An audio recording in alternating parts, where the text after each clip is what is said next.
All right. Looks like we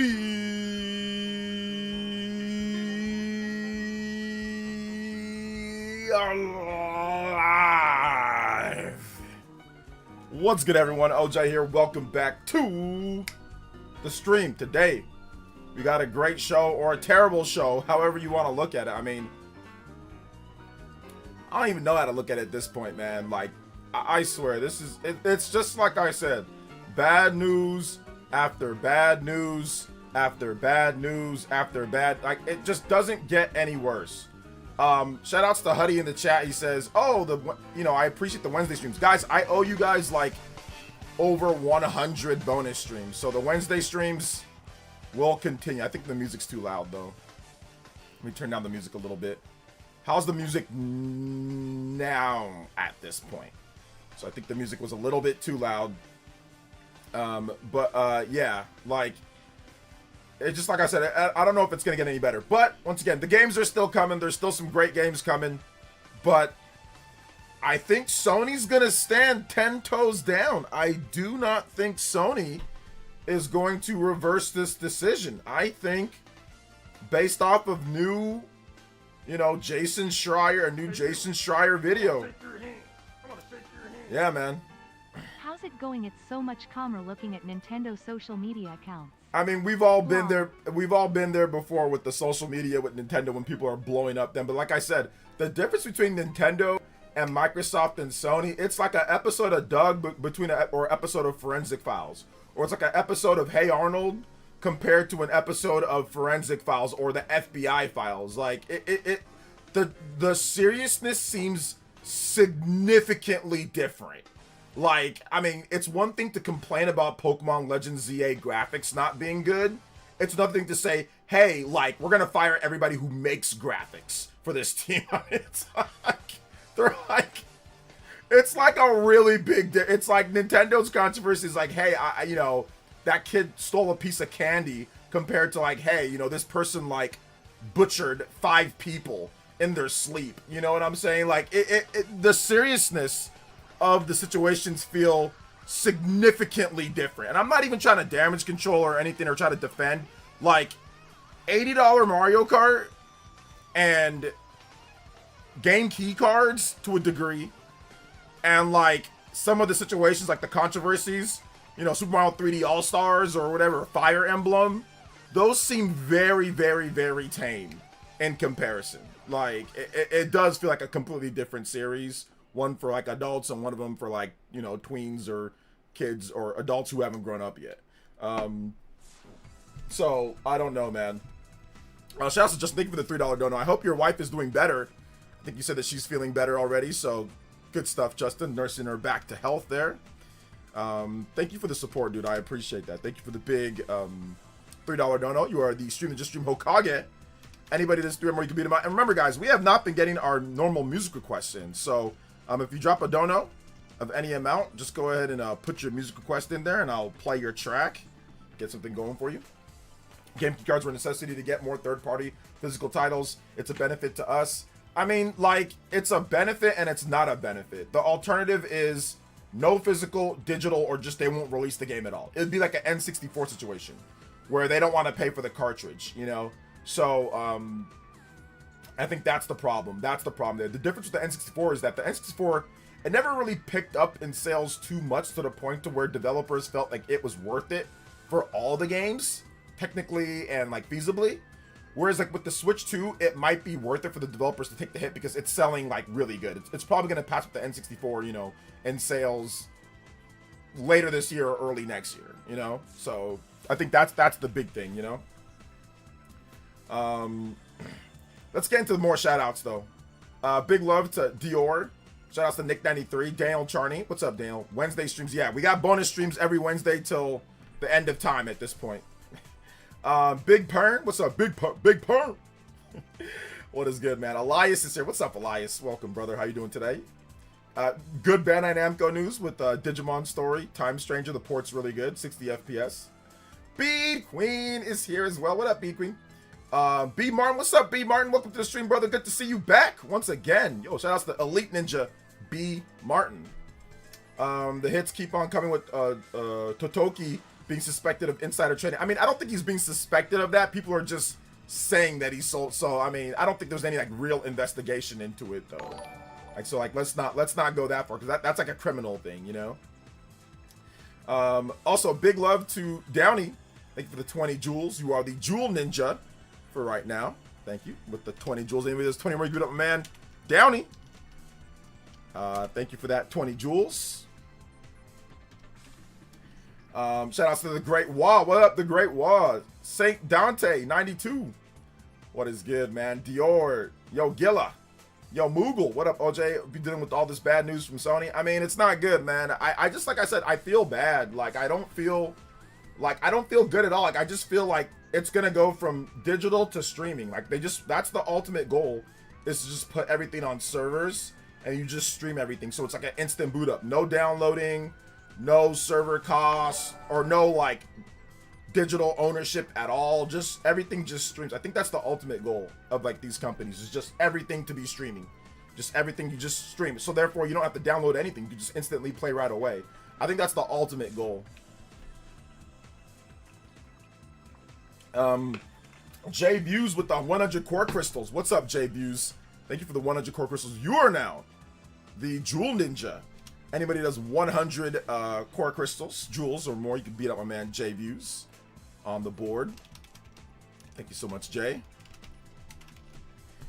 Hey, what's up, Micah? Welcome. How you doing today? Paladin said, I would rather have $80 game and then lose the creators that make the awesome games to layoffs. It's cool that Nintendo treats their workers well and teach their younger staff. Yeah, and one thing, I think that, once again, I'm not defending it, like, because, you know, there is $50 Mario Kart in the bundle, but, like, there's used games, too.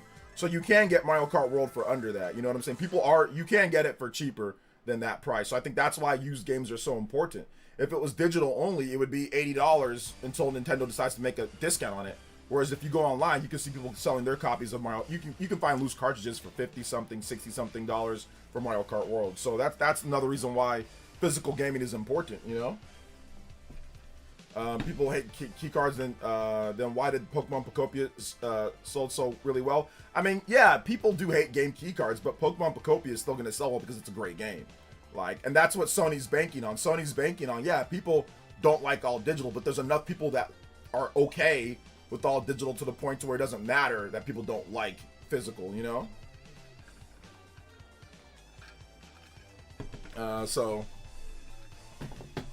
I think that's what's going on there, you know? What's up, Jorge, though? Welcome. Played Digimon demo, and it's really good. Rare Trashco W, man. There you go. There you go, Digimon. Digimon got the W on that one for once. Nintendo was hyping it up, too. Like, they were advertising it quite a bit, so they were confident in it. Yeah, the Jewel Ninja didn't last more than a few minutes. J-Views got in there. So, oh, give me 1 second, guys. I have to take this. I'll be right back, okay?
Okay.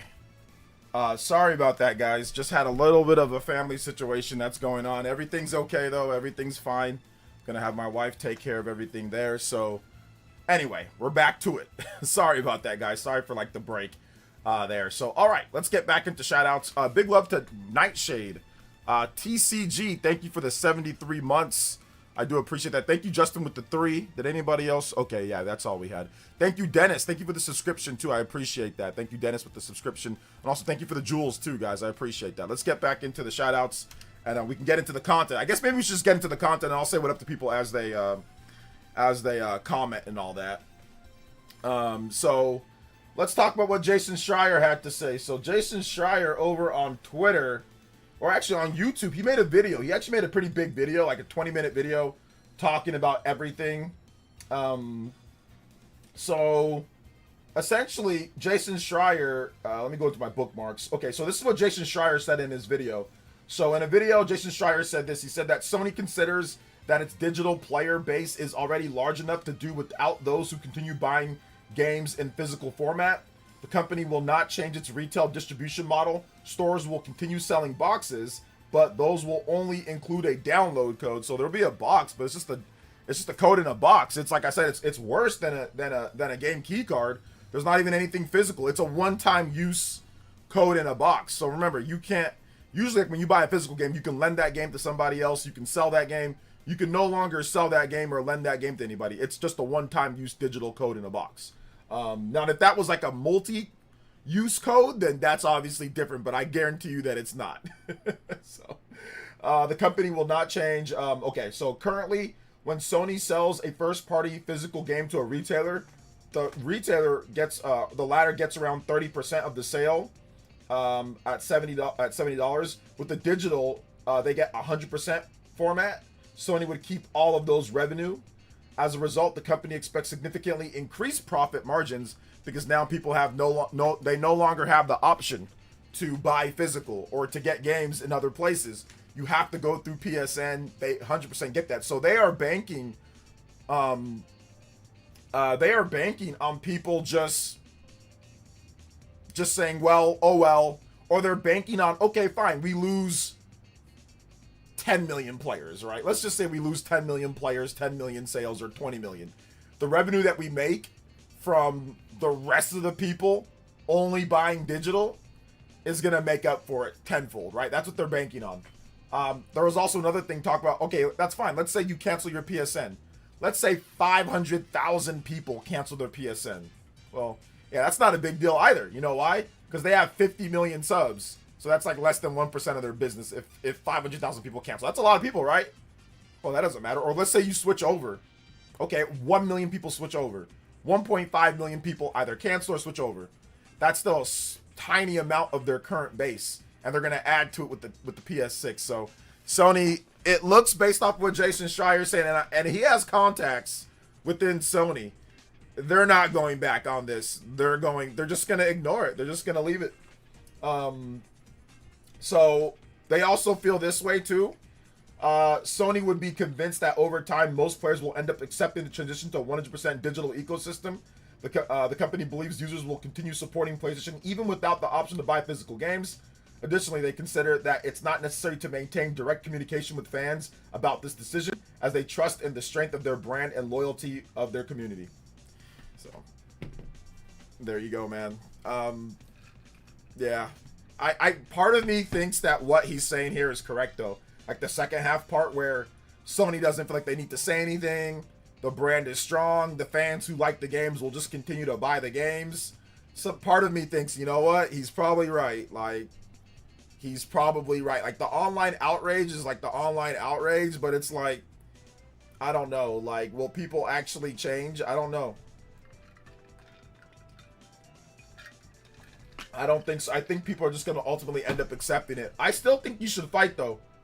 I still think you should fight. I still think that we should fight for physical media, because if Sony gets their way here, once again, that's the end of a real marketplace and economy for people to be able to buy games cheaper. They're going to put the games at the prices that they want. It's going to be bad. It's not going to be good for the consumer. It's not good for us. In other words, Sony said F those kids and adults. Yeah, pretty much. Pretty much. There's no positive benefit of everything going all digital is just Sony. The only people who benefit from going all digital is Sony. Just Sony. Nobody else actually benefits. Retailers don't benefit. The gamers don't benefit. The only people who benefit is Sony. Even all digital gamers don't benefit. I mean, they think that they do because they're stupid. All digital gamers that don't understand why this is bad, yeah, they're dumb. In this topic, they're dumb. They're not dumb people, but they're dumb with this topic. Yeah, they don't understand, or they think that they benefit, but they don't. You know, I mean, I saw hip hop gamers say that, oh, well, we're gonna get more investment into the business based off of what? Sony's had the biggest investment into the business. They've made the most money than they've ever made, and where's all the games? Like they didn't make a bazillion games. So if you think that means that all of a sudden they're going to start making a bazillion games, I doubt it. I don't think so. I think they're going to continue to lean on third parties. They're going to continue to leverage, certain deals and marketing brand deals, like with Grand Theft Auto and with other games that they've done. They're going to sign certain deals like Stellar Blade, games like that. They're going to continue to do stuff like that. I don't think they're going to all of a sudden invest into it to the point to where it's like, oh my gosh, we're getting Resistance, we're getting Killzone, we're getting Jack and Daxter, we're getting Sly Cooper, we're just getting banger after banger after banger after banger, like every single, month or month and a half or 2 months or something.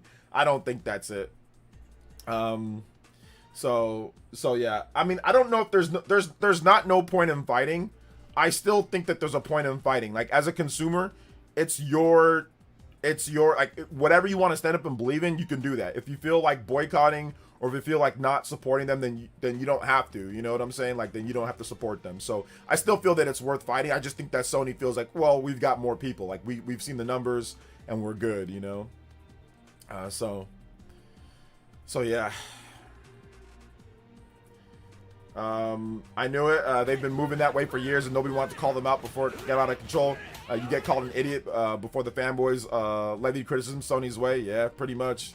Deported with the $10 dono says, OJ, you should clickbait that you're quitting gaming and streaming if Sony doesn't reverse, with titles like The End and I'm Done, and a picture of you with a pink slip or standing in the unemployment line crying. I think like a picture of me with the pink slip or something like that says I'm done. I think that's a good one. Maybe I'll do something along the lines of that. That's a good clickbait video. Like, it's worth the clickbait, Thank you, Deported, with the big $10 donor. Shout outs to the Pure Eye boys too. Shout outs to my man Deported. Shout outs to Momo. He's here in the chat too. And Momo says maybe Sony knows the next console is going to sell dog water because of the price, to force PS5 gamers that want new titles in 2028. For them and other platforms, you need to buy digital.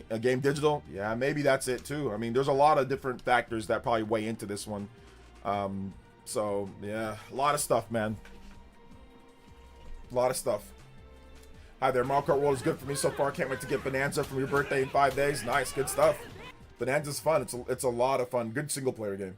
Multiplayer good for that, and then good single player game with that.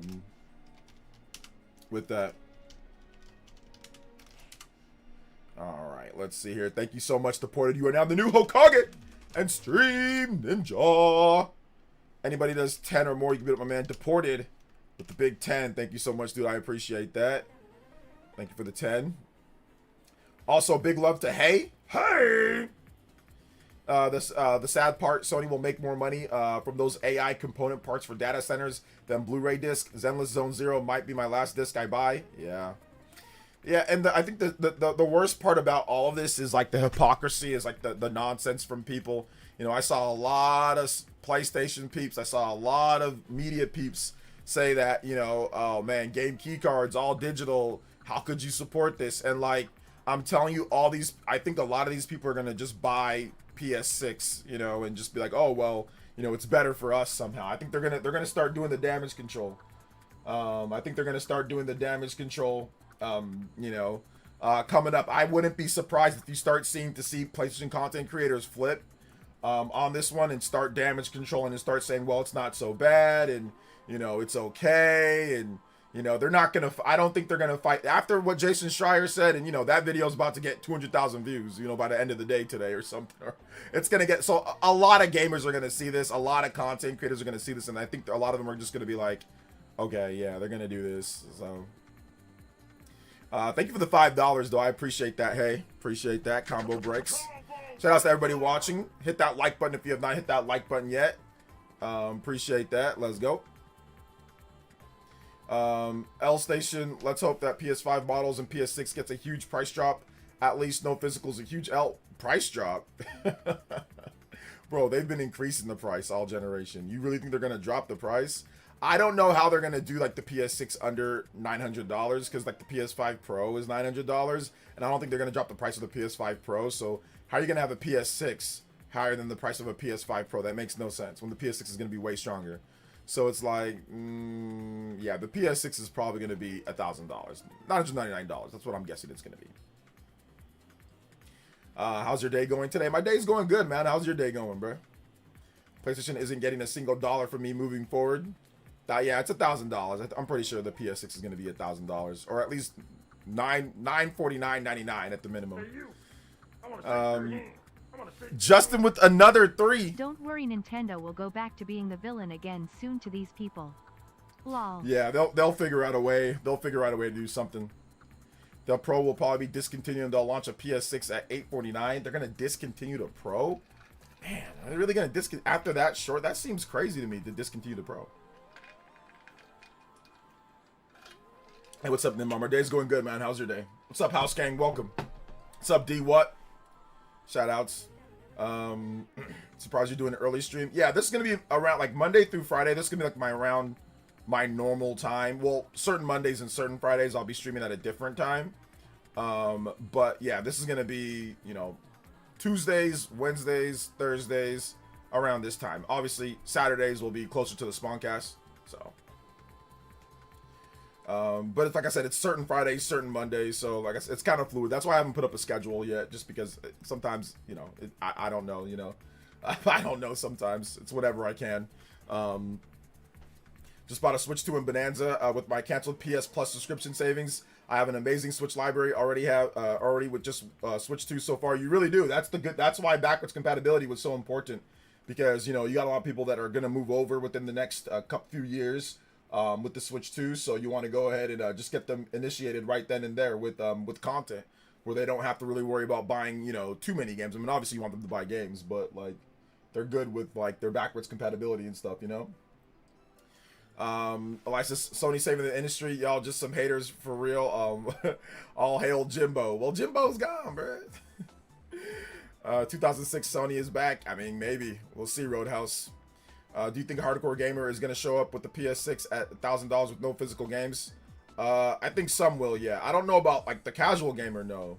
But, like, I think it's going to really depend. Like, once Madden and once, you know, NBA 2K and once Roblox and FIFA and all that, the casual gamers that just play the like Madden and FIFA and all that, like I don't think they're gonna move over right away. I think it's gonna be more of the hardcore gamers if they like launch like with the, you know, Intergalactic or launch like with Uncharted or something like that. It's gonna be them at first. Now, whether the casual gamers move over, price is a big part of it. Like if that price is at $1,000, I think a lot of them are just going to stay with the PS5. So no. You know, I think that's what's gonna happen.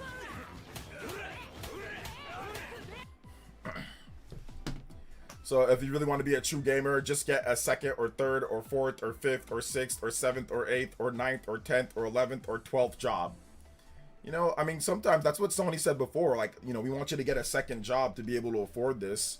I almost, you know, flew to Japan to smack Kaz Hirai myself. You know, like when he said. Oh man, that was a legendary quote from Kaz Hirai. Legendary quote. Like, hey, multi-million-dollar CEO, just get a second job. You'll be able to get it. You'll be able to afford it. Don't worry about it, brother. You'll get it. Shout outs, man. Thank you for the $5. My man Deporter, you were up to 15 on the board. Almost at the 30 combo breaker. Let's go. Shout outs, thank you for that, man. What if they make a new Bloodborne for PS6? Yeah, like I don't care about Bloodborne. I know a lot of people do care about Bloodborne. So I mean that would be like obviously awesome, and people would probably still buy. They'd just buy it, you know. What's up, Buck Bumble Forever? PS5 Pro gonna be gone quick. It has the option for the disc drive. Yeah, that's true. It does have an option, but also the other systems do too. Like with the Slim and with the other one, right? Can't you like you could well the disc drive obviously it already has one, but like the Slim, can't you put a disc drive on the Slim, right? Did you know that this past Tuesday marked the 10th anniversary of Pokemon Go? Yes, I did know that, Ninmar. Thanks for letting me know. So, I mean, I don't care, but thank you.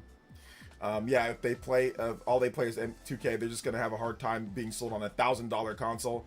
What if they're gonna do if it already runs at 60? Well, yeah, like all of the 2Ks and FIFAs and all those already run at 60 FPS on base PS5. So, I mean, I don't think they're gonna like stop running at 60 FPS because the PS6 is out. So yeah, that's the thing on there. Shout outs to Laney. Good to see you here, young lady.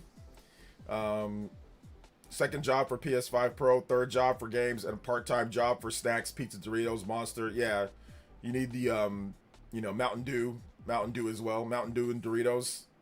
And if there's an exclusive I want to buy, I'll buy it. I'll buy this crap. I'll hardly play any of it. I'm the problem. yeah, maybe part of the problem there. But if you don't care about, you know, digital or physical or whatever, you just play the games, then it doesn't really matter to you. You know, for me though, I mean, I do care about the economy of games. I'm a big physical buyer, and I do care about the economy of games. Like, I don't want PSN to be the only place to buy games. It just goes against my natural consumer / economy mind. I mean, I don't think they make you guys take economy anymore, but when I was younger, they make you take economy, and I think a lot of people did skip economy. I mean, people know the basics of economy.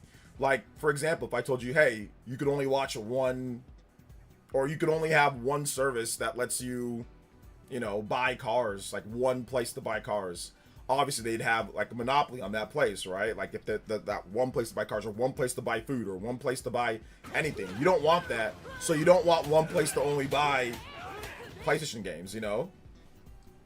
Yo, Gloria! Shout outs to Gloria Redmond in the chat. Hey, yo, thank you for the big 20. Says, greetings, OJ, listening on my commute home. Shout outs. Let's go. Hope you had a good day at work. I know you're always busy. Thank you for stopping by. Thank you for the big dono, too, with the $20. You know the Hokage! Extreme Ninja. Yo, thank you for the big $20, Gloria. I appreciate you, young lady. I appreciate you. Thank you for that. What are my top 5 PlayStation franchises? God of War, for sure. God of War. God of War, probably Ratchet. God of War, Ratchet, Uncharted, Last of Us, and probably like Infamous for me. Yeah, I'd probably say Infamous. So those are my top, at least. Thank you for the big 20 though, Gloria. Anybody that's 20 more, you can be that Gloria on top of the board. Hey yo, thank you so much, Gloria. I appreciate that. Let's go. Yo, thank you for the 30 clutch jewels. Appreciate that. Thank you so much.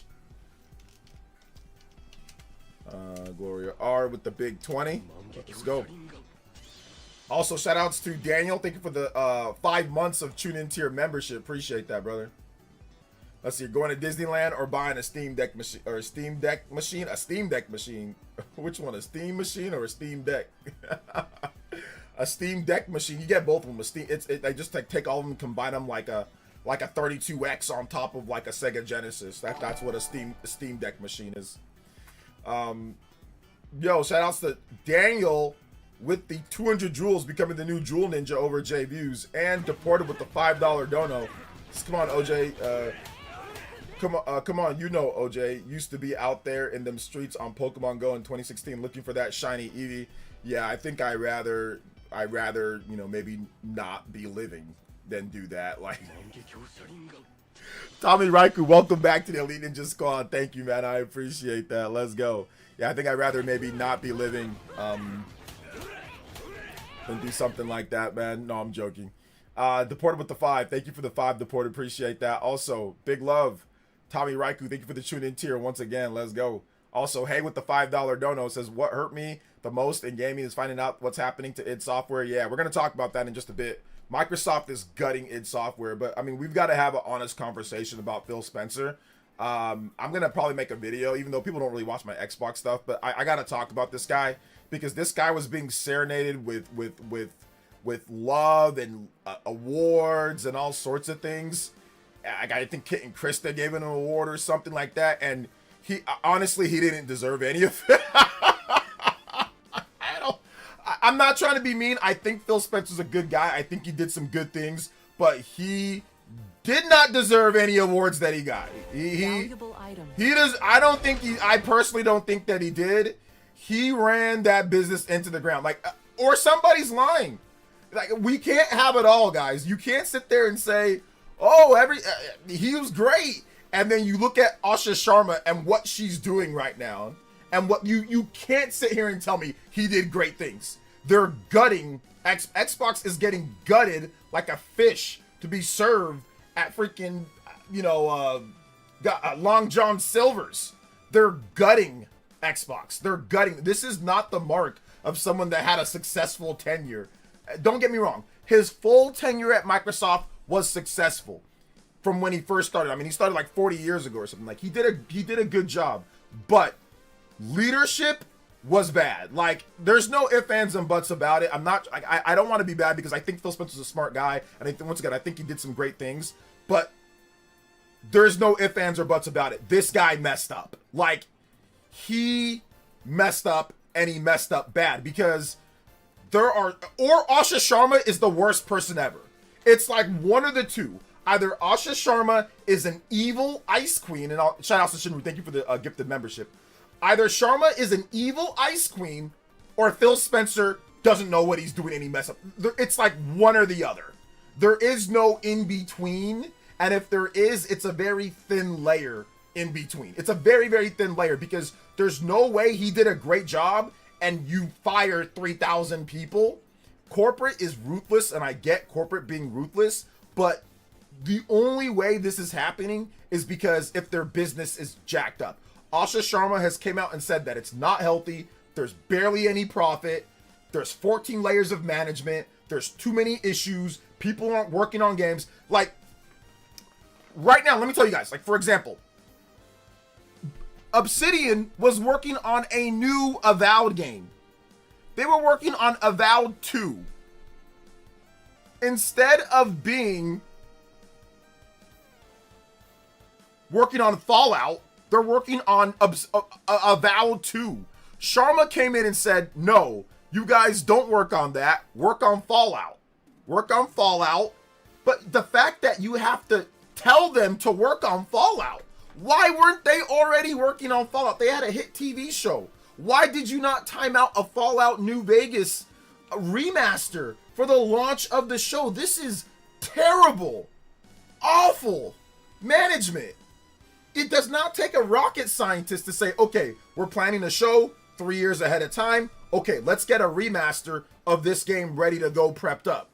That's the problem, man. Like, they're picking Avowed. Like, sometimes people just work with autonomy. There's no, studios are just doing what they want. They're not like, it's bad.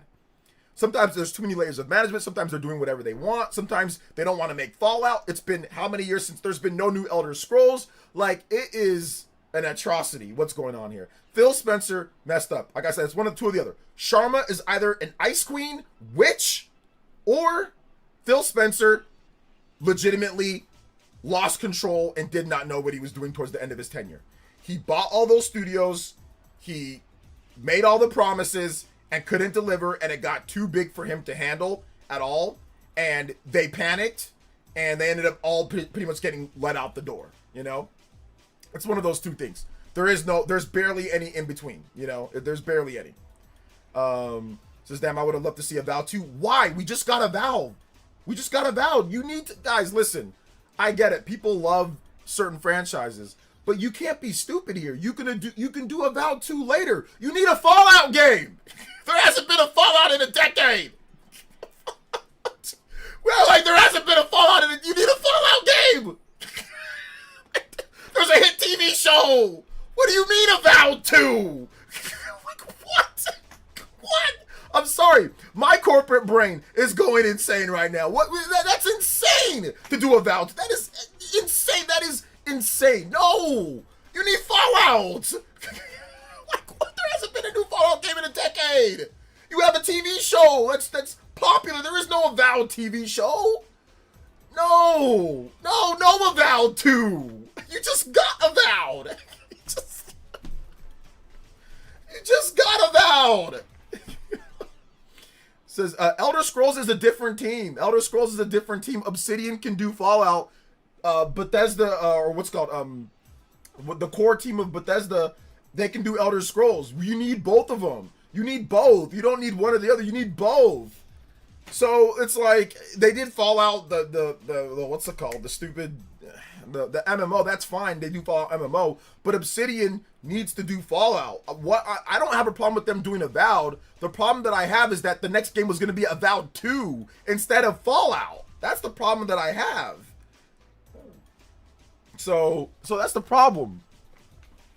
Yeah, Fallout 7, but we're talking about like a new single-player Fallout game. Like a single-player focused Fallout game. Fallout 76 launched, it was a disaster. There hasn't been a brand new single-player focused Fallout game in a decade plus. 2015 was the last time, so it's been 11 years. So we need that. We do not need another Avowed game right after we just got Avowed, like what, 2024, 2025 for Avowed, something like that. So we needed a new Fallout game. Sharma, like I said, if she had to come in there and tell them to do Fallout, or whoever told them to do Fallout instead of Avowed, that is just terrible management. Like, I'm guessing under Phil Spencer, they were going to do Avowed 2 before, like, so, like I said, I'm sorry, I didn't mean to yell like that, but to me, it's just like, it's insane that they would not say, okay, let's get a Fallout New Vegas remaster or remake, let's get a new Fallout game. Like, you got to keep that going. I think Sharma's going to, and here's the thing, Sharma, the reason why I think Sharma was good maybe for this business, I think in 10 years or something, if Xbox makes it through and is still around and they still have a system, people are going to say Sharma did a good job because she came in from a non-gaming background and said, what makes money? What does well so we can survive? You know what I'm saying? So we can actually survive.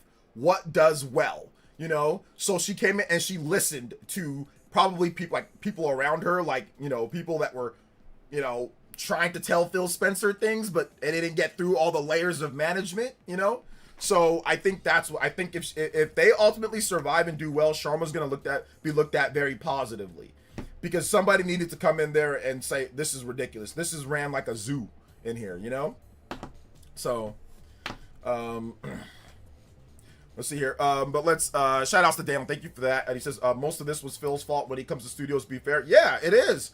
I'm blaming. That's why I said we need to have a real serious conversation about Phil Spencer. His plan failed, and I think he panicked for years. I think he was in a spot of panic because he spent $100 billion worth of transactions and things, and Game Pass never got to where they wanted it to be. It never got there. But once again, I think Phil is a kind-hearted guy. I think he's a good guy. But I think that Phil Spencer is probably best.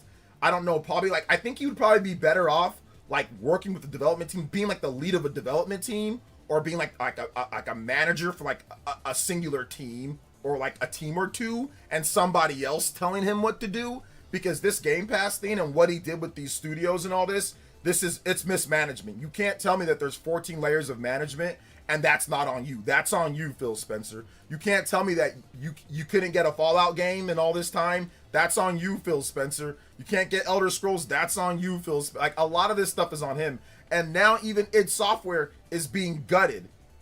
id Software, they pretty much laid off the whole team. They laid off like 70% of the team. So the people that make Doom, Doom Eternal, yeah, Doom the Dark Ages, yeah, they essentially all got laid off. Like, it looks like they're going to be a support studio now. Like, I don't know if they're even going to make Doom, or somebody else is going to make Doom and they're going to support them. I don't know. Who knows? But 136 layoffs. They're being gutted. It's bad, man. It's bad. But like I said, ultimately, I think these changes could work. They could work. If Sharma locks in, makes exclusives, somehow puts out somewhat of an appealing system, maybe they can kind of crawl back into this. I don't know. It's going to be an uphill battle. But, I mean, she's only cleaning up the mess that Phil Spencer left. I mean, I think that's really what it comes to. Phil Spencer, Sarah Bond, all of these executives, they've had the same title for franchises for 20 plus years: Halo, Gears, Forza, Fable. Yeah, but they tried new stuff too, and those ones didn't really work out. And they've got Fable coming up. They've got they have Avowed, or they had Avowed. They had other stuff too. I think they had State of Decay. They had Hellblade. They did have other stuff that they were doing too, but obviously it did not work out the way that they wanted to. Make a console that looks like a 360, make gamers nostalgic. Maybe. Might not be, it'll be hard to make a console that looks like the 360 like with the innards these days, but yeah. So I realizing the last time we had a new Fallout game was as wild to me. I mean, if we haven't had a new Zelda in 10 years, Fallout is a franchise for Bethesda. It's insane. Yeah, I mean, that's the crazy thing about it, you know? That's the crazy thing about it. No new Fallout games, you know? Outside of the MMO. The team that worked on the old, the id Tech basically gone. Their own engine where they play is Unreal Unity. Yeah. I'd say 1 to 2 years till we see Asha has done. Yeah. I mean, probably more like 3 to 4 years. I think that's probably how much it's gonna take. It's gonna take a little bit of time. Xbox layoffs every year. As influencers say, Game Pass is profitable, and Phil did a good job. Access journalism is the problem. Let's see here. I think you meant Gamergate, Gamergate, or Gertzman Gate. Never did or never died. Yeah, Gertzman. I remember that. Jeff Gertzman. Here's the thing, though, guys. Here's the thing with it. I no longer listen to any Xbox influencers. If you said Game Pass was this or that or whatever, no shots to any of these guys, but I mean, I don't know if I blame them more than I blame Xbox management for lying to them, because they lied to them. Phil Spencer was like, we're selling more games than ever before. Game Pass is doing great. Like, that was a lie. That was not true. It was not doing great, and they're not selling more games than ever before. That's not true. If you were selling more games than ever before, and if Game Pass was doing great, you wouldn't have dookie tier margins. So, and like, Asha Sharma wouldn't lie. So, who's lying here? It's either Phil Spencer was lying then, or Asha Sharma's an ice queen and she's lying. It's one or the other. In that respect, it's one or the other. In that respect, it's one or the other. Because Phil Spencer said, we're selling more games than ever. Game Pass is fine. And then Sharma comes in and she says, we're not doing as well. The business is not healthy. There's blah, blah, blah. So, who's lying here? Are we believing Sharma? Or are we believing Phil Spencer? Because he said that himself. He said that Game Pass is doing great and that we're selling more games than ever before and that it doesn't cannibalize sales. That's what Phil Spencer said. You know, he's flip-flop a little bit, but that's what he said. I want to shake your hand. I want to shake your hand. Nick this with the is 3. Definitely on Phil. How have you not had a real Fallout game or Elder Scrolls game? It's been over a decade. But you wanted Avowed too? Lol, they fumbled Bethesda and Call of Duty. Asha even said Minecraft has been underutilized. Lies of Phil. Yeah. Yeah. No, I agree with you. I agree with you there, Nick. I mean, that's they flopped on that one. They flopped on that one. Game Pass was great because it was a rip-off to them. Yeah, people like Game Pass because it wasn't feasible. And I said that multiple times. Remember, I don't know if you guys remember when Xbox guys like really attacked me and really talked about how stupid I was and all that, because I said a couple things like, hey, games aren't selling, JRPGs aren't selling, Game Pass isn't viable. Like, I had a lot of Xbox guys. I remember I was like, hey, look, I'll debate any one of you guys. But on Twitter and all that, and like they were talking about, say that I'm just a ghetto struggle streamer and all that, and I don't know what I'm talking about. I'm like, all right, no problem. Like, bet. We'll see what happens. You know, if I'm wrong, I'll call a spade a spade. I said I'll call a spade, you know? But I'm not trying to be mean towards Xbox. I got an Xbox Series X right there. I got 1 million Xbox games. I got every Xbox system. I'm not trying to be bad to Xbox. I don't think that's it. It was just, I don't think that's the right way to go about it. You need to sell games. Like, it's not a charity. You know what I'm saying? Like, you need to sell games. Paris was screaming at the top of his lungs that Game Pass was it. I know, and it's not. They need to gut Game Pass. I mean, you're gutting all the teams. You need to gut Game Pass. And I hate to say it because it is a good thing for consumers to a degree. Like, it's a double-edged sword, but they need to gut Game Pass. They need to take Game Pass. They need to say, hey, look, we're going to do it. You need to drop the price down to, you know, maybe $15, $15, $10, and $5, or not $15, $10, and $5, but like 20, 15 or something like that, right? Like, you need to gut the price like per month. You need to gut the price, and then you need to say, look, you got to buy your games, but then after like a month or 2 months or whatever, like, we'll add in like select big AAA first party games. Other games you buy. So they need to figure out a plan for that so they can get day one $70 revenue from games, because they don't get enough of that. Too much people on Game Pass. So I mean, like I said, but who knows? I mean, they did just fire everybody, so they probably got a lot of extra revenue, you know, freed up. So What if Obsidian just didn't want to make Fallout and focus on Outer Worlds and Avowed? And who do they work for? Are they the boss or am I the boss? I'm Sharma, by the way. Or I'm Phil, by the way. And who cares? Let me ask you a question. If you go to work and your boss tells you, hey, do this, and you say, nah, I want to do this, what's going to happen to you? They're going to say, no, do this. And if you don't do it, you're going to get in trouble or you're going to get fired. I'm so sick and tired of people saying, well, they didn't want to do it. And so what if they didn't want to do it? Whose fault is that? You do what I tell you to do. What? You want to get people to be creative, but no, man. Like, no, you got to make, like, I get it. You want to make a passion project, make a passion project. But let me give you guys an example of how sometimes you got to lay down the law. Back when, after Ocarina of Time came out, Koizumi was like, oh man, I have this great idea for a brand new IP and all this different type of stuff and all this. And Miyamoto was like, no, man, like, no. But Koizumi was like, please, you gotta do it. You gotta let me do it. All right, but it's gotta be a Zelda game and you got 1 year. Good luck. And Miyamoto, does that seem cold? Yeah, it seems cold. Was that cruel? Kinda. But you gotta do it, man, because if they would have just made some whatever new IP, it probably would have sold like trash. And you know how N64 was. Carts were expensive. Zelda sells. And yes, Zelda Majora's Mask didn't sell anywhere near as much as Ocarina of Time, but it was profitable. They made a lot of money. It sold millions. But if it would have just been a random Koizumi new IP, that game would have probably not sold like anything. They might have lost money. But he was like, you got 1 year and it's gotta be Zelda. You got 1 year and it's Zelda. That's it. They wanted to make something else. Oh, well. And now, does anybody remember, or does anybody care that they forced Koizumi to make Majora's Mask? No, everybody loves Majora's Mask. Most people love Majora's Mask. They think it's great, right?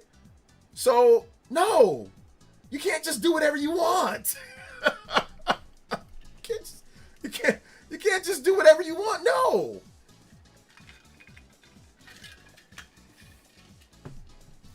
I get it. You know, you want to be creative. You want to give them some autonomy. You want to give them some ability to pitch new ideas. But you can't go 10 years without a Fallout and talk about give me Outer Worlds and give me Avowed and give me... No. You guys did Fallout New Vegas. I need you guys on a Fallout. Like maybe, okay, make Fallout first, and then after you make Fallout, then I'll let you guys make what you want. But I need you guys to make me a Fallout first. I need you guys to make me a real Elder Scrolls first. That's what we need to see. We need to see that. Make me one of these games, and then afterwards, we'll see about that because we'll make more money, and you guys, I can give you the budget for that. But I need my Fallout or I need my Elder Scrolls first so we can have the business. Because here's the thing. Think about it. Was it worth it? Because Phil Spencer allowed all these companies to do whatever they wanted, right? You make South of Midnight, you make little tilt and tumble games and all these little weird things. Was it worth it? Look they all spun off. A lot of people got fired. The business wasn't healthy. It wasn't even worth it in the end of the day. So it's about keeping people's jobs. It's about keeping people's jobs and keeping people fed. You know, it wasn't even worth it. Too bad Fable's not an Xbox exclusive. That could have been great for Xbox. I don't know if Fable's gonna do anything.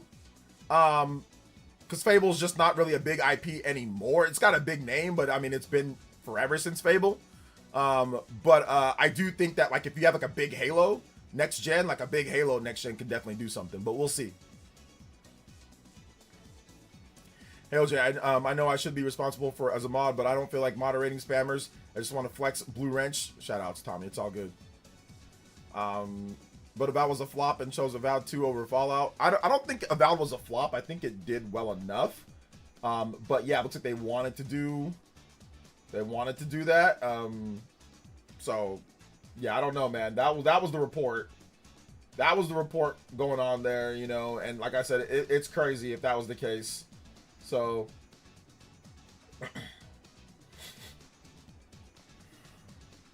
I doubt Halo managed to stay. I doubt Halo has managed to stay relevant. You'll doubt it will stay relevant.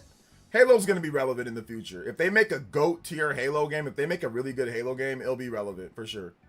I mean, Infinite did pick up at the end. You know, the first half was kind of rough, but the second half was better. So if they can actually make a regular campaign and big Halo that gets back to what made Halo 1 and Halo 2 and Halo 3 so great, if they can do that, they can definitely definitely bring Halo back. Phil Spencer's the type to approve Killing sequel, Kill, or is it Killing or Killing or whatever it's called, sequel in 2026. Yeah, man, seriously. Honestly, the put all Xbox games on PC I felt was a mistake. But why an Xbox? Just buy a gaming rig and play all the Xbox exclusives and third-party games. Yeah, I mean, yeah, maybe they said that they're not gonna pull though. They're not gonna pull their games. But I think the reason why they put games on PC, is because what's it called? Is because they have Windows. So Microsoft owns Windows and they have a Windows store. So why not put games on PC? Right, because you Windows PCs and like Windows based ones, they're in so many homes, you know, they're in so many homes out there. So they're in so many homes, you know.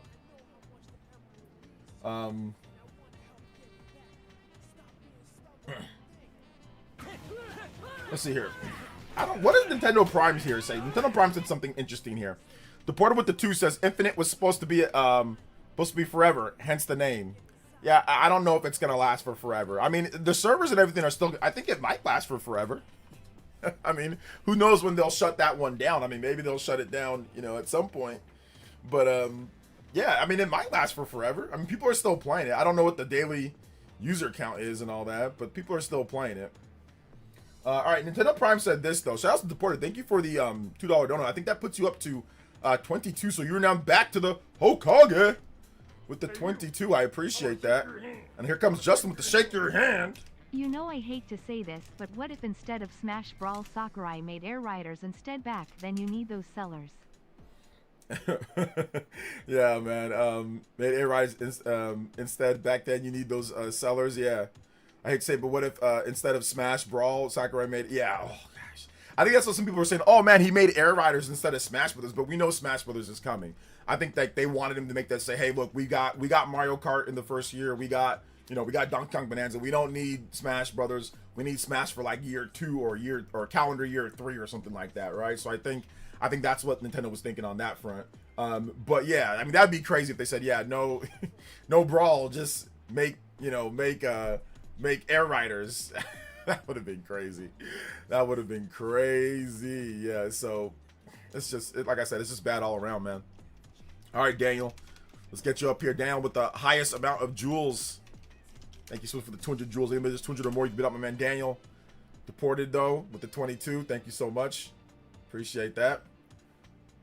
Okay, so Prime said this. Not that I'm surprised, but discovered my channel has been scraped for some of those large AI models out there. First off, you're welcome for mostly accurate Nintendo information. Glad to help inform whoever is looking up Nintendo info with your AI. Secondly, go ahead and hit up my business email. I expect a check by the end of the year since you think it's cool to profit off my work without my permission. That's the only way any money from AI model bull BS like this ever touches my bank account, paying me back for the ish you stole. So people are stealing his content, basically through an AI model or something like that. They need to regulate that, man. We need some regulation on that. Too many stupid stuff happening with that. So too many stupid things happening with that, man. So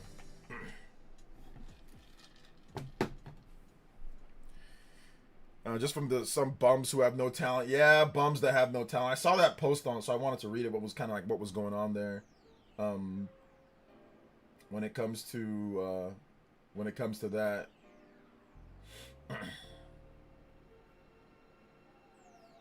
Oh, let's see here. Hey, what's up, Zen G? Welcome to the stream, man. Didn't get a notification. Hey, it happens. Happens to the best of us, man. Smash Bros will come late 2027, early 2028. Yeah, I think it's gonna be either it's gonna be announced. At the bare minimum, it's gonna be announced next year. I don't know if it's gonna launch next year, but I think it might be announced late next year and then it come out early 2028. Yeah, so. Xbox would be smart if they showed Xbox Helix with the disk drive. I mean, I guess, but once again, I don't think Microsoft wants to support wants to support wants to support disk drives. I mean, Microsoft has been trying to kill physical media for a long time now. Like, Microsoft has been on the board, like, literally, like, Game Pass is their attempt to kill physical media. They tried to do it at the start of the Xbox One. So Microsoft has been trying to kill physical media for a while, you know? Like, they've been trying to do it. So you also got to keep that in mind, you know? What's this BS about Xbox blocking Atlas? Okay, yeah, I made a video on that, so I'm gonna link you guys my video. I didn't know if I was gonna talk about that in the stream today, because it is a rumor. But yeah, there's a rumor going around from Attack of the Backlog and from Nash Weedle that Atlas basically was intentionally blocking announcements of Persona games on Nintendo. So sure, you can do a multi-platform announcement for it, but you can't talk about Nintendo, because like we want to have a bit more inroad in Japan. So don't mention that it's coming. Like, even if it comes over, or even if it comes at some point, don't mention it like anywhere near the time that we're talking about it, right? Don't put it like, we don't want to put it up or anything. So apparently that was the deal, but Atlas is getting out of that deal. And, you know, at first I was thinking of this rumor, like, there's no way. And what up, Raul? Thank you for the subscription. I appreciate that. I was thinking, there's no way. Why would they do that? But the more that I look at it, the more that I think of Phil Spencer, and I'm like, wait a minute.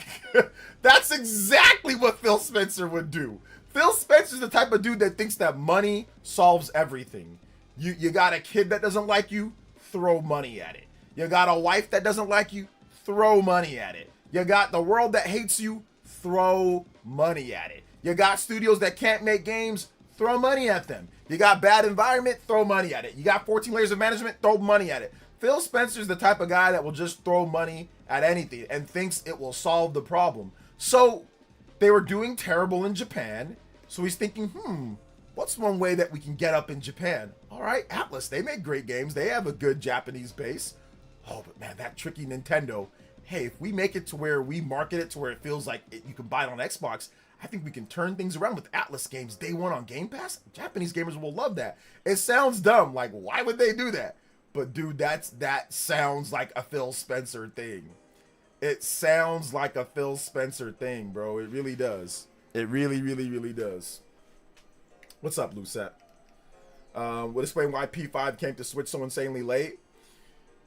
Yes and no. With P5, that came out when they did the new edition of P5 for new systems, so it was multi-platform across the board. And it came to Xbox and it came to Switch 2 or Switch 1 at the same time. You know, it came at the same time. So that one, but the announcement was obviously separate. But if you look at like Persona 3, you look at like not Persona 3, that doesn't count. But you look at like Persona 6 and you look at like Persona 4 Revival, those games are on Switch 2. Those games are absolutely Switch 2 games, but no announcement whatsoever, right? So I think there might be some truth, an ounce of truth to it. I don't think it's 100% true, but there might be some type of ounce of truth to it, you know? It makes sense. They did try to pierce into the Japan. You cannot take a Nintendo place. Yeah, I think they tried to do something there. I think they tried, but it just didn't work out, you know?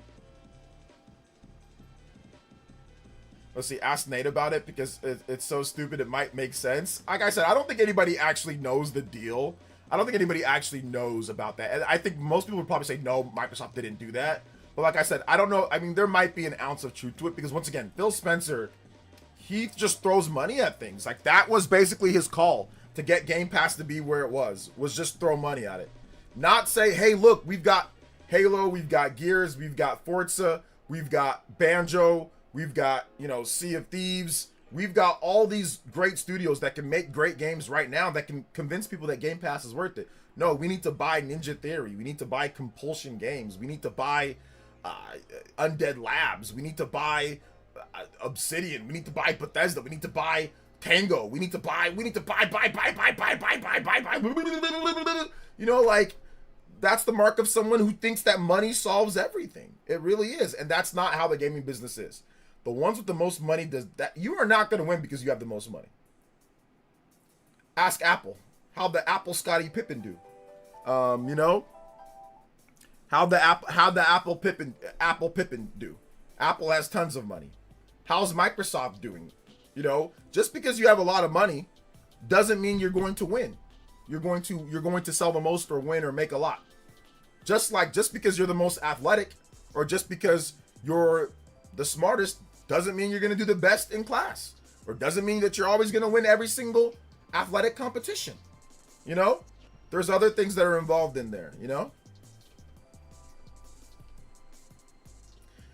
Check what Attack of the Backlog is saying in chat. Okay, let me see. I didn't know Attack of the Backlog is here. Hey man, I hope you're doing well. Heads up, it's not your fault. That tweet you saw was incorrect. The rumor was brought up by Nash on my podcast. I've not heard of that information at all. Okay, it was brought up. Okay, so yeah, it was brought up by the information. The rumor was brought up by Nash. Okay, so and I took it as a rumor.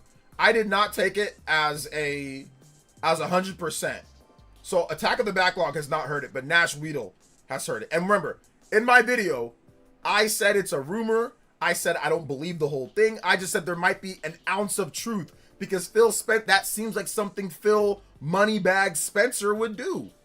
Like, it seems like he would actually think that if he got Atlas on his side, that they could make some inroads in Japan. Like, it just seems like something that he could do. That's all, you know? So, yeah, Sea of Thieves is actually really popular. It's pretty popular.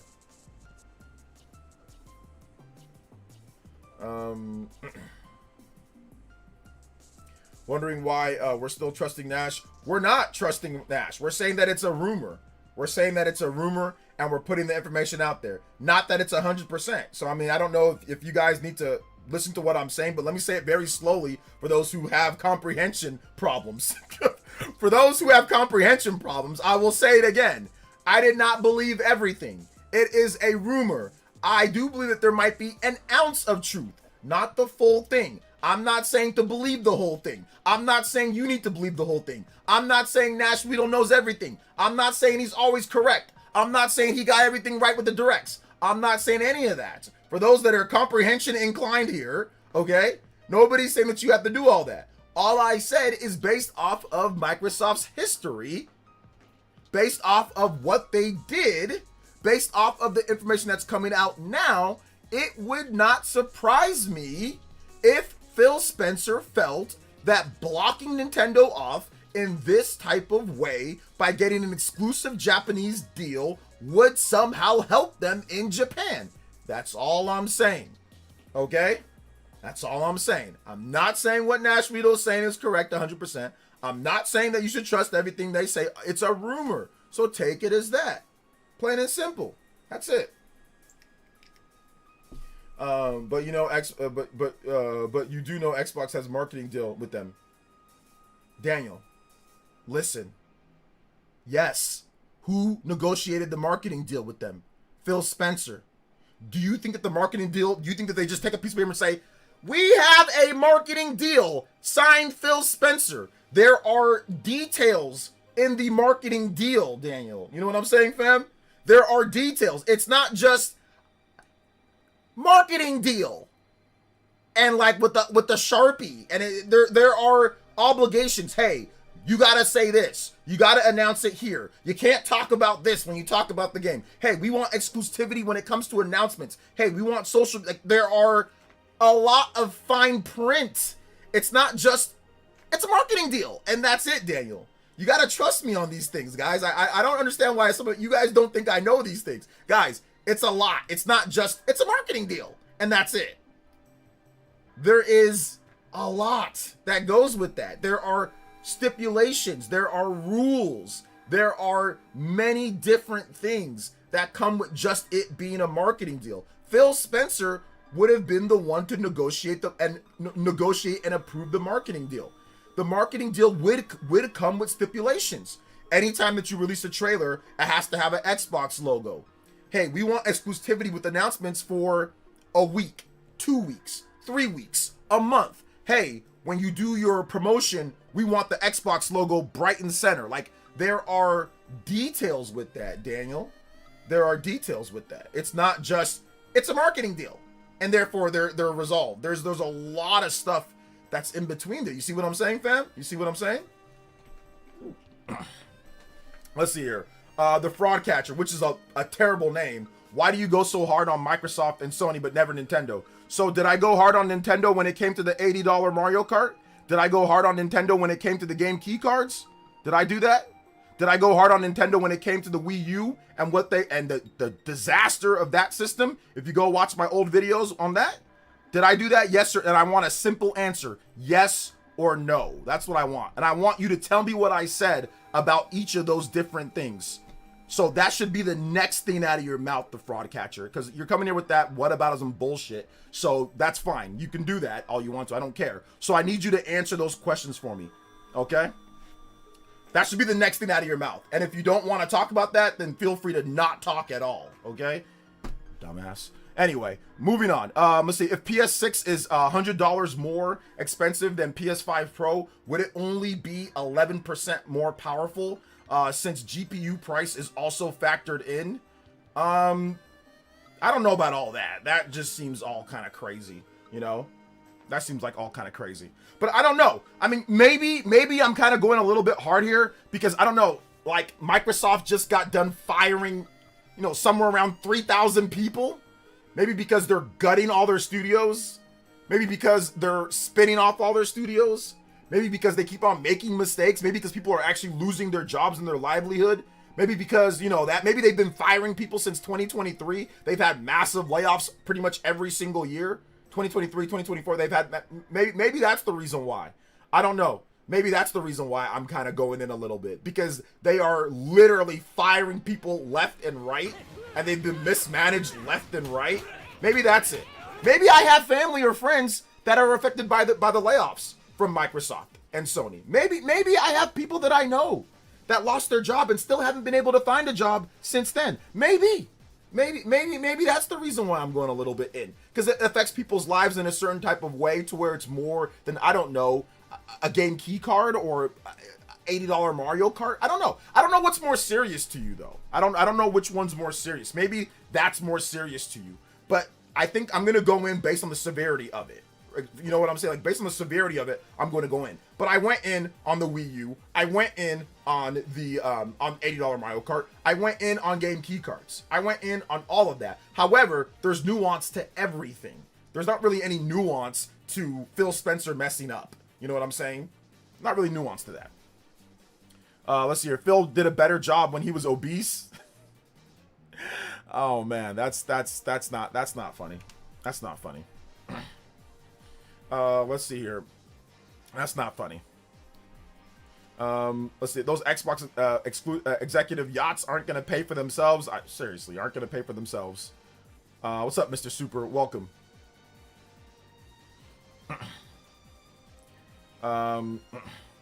Let's see. What is there to go hard on Nintendo at the moment? Yeah, like I said, I went when it came to like game key cards. I went in. I mean, I went in as much as I could go in. When it comes to $80 Mario Kart, I made a whole video talking about that. I don't like it, but once again, I got Mario Kart for 50. I did not get Mario Kart for 80. I got it for 50, so it's like, how hard can I go in on that? I can go in, but there's an option for that. I don't know if there's any option for people to save their jobs at Microsoft. Is there an option for that? Is there any way that we could salvage that? You know, game key cards. Once again, I went in on game key cards, but it's like, the cartridges are expensive as hell. Nintendo can't force developers to use the cartridges. Just like the N64, Nintendo cannot force developers to support the N64. The cartridges were expensive. Nintendo said, hey, make the games. They said, no, we won't make the games. And they just went to PlayStation. That's what happened. You can't force third-party developers to buy into cartridges. Whether it's up to them, whether they want to do it or not. It's their thing. So how hard can I go in or not? Nintendo uses cartridges. They use full cart for all of their games. For all the games that they publish worldwide, they use cartridges. Other people do not. What am I supposed to do? I can go in on the companies themselves, like Capcom or like, you know, Square Enix. I can go in like when they announce game key cards, but it's like, what are you going to do? If you don't have that option, then they're just not going to make the games for the system because they don't want to pay for the cart, like the N64. So what is there to go in on? You know, $80 Mario Kart, we went in on that. We went in on that multiple times. I made multiple videos. We had multiple streams. I said I hated it. So what's the problem? What are you talking about? Let's see here. What about Nintendo never dropping the price of their games? That's false. They drop the price of their games all the time. There was actually just a sale just recently for Fire Emblem Three Houses and what's it called? And Breath of the Wild. They just had a sale, and they've had holiday sales, they've had summer sales on first-party games, and I've detailed those many times. Also, on top of that, they have used games. That's why you need a used game market. That's why you need a used game market. Because if you want to find a game at a cheaper price, you can simply buy it used. Plain and simple. I don't have a problem with Nintendo not dropping the price on their games. You know why I don't have a big problem with Nintendo not dropping the price on their games all the time? Because they employ their developers. Their developers are well paid. There are no layoffs. There are no issues with the developers for the most part. So I don't have a problem with that. If they want to keep their prices where they want to keep their prices, as long as they pay their developers and they don't shut down studios and they don't shut down, like for example, Retro Studios. They just had Metroid Prime 4 that it sold 1 million. I don't know how much money or profitable it was, but funny how there's no layoffs, there's no issues. Why is that?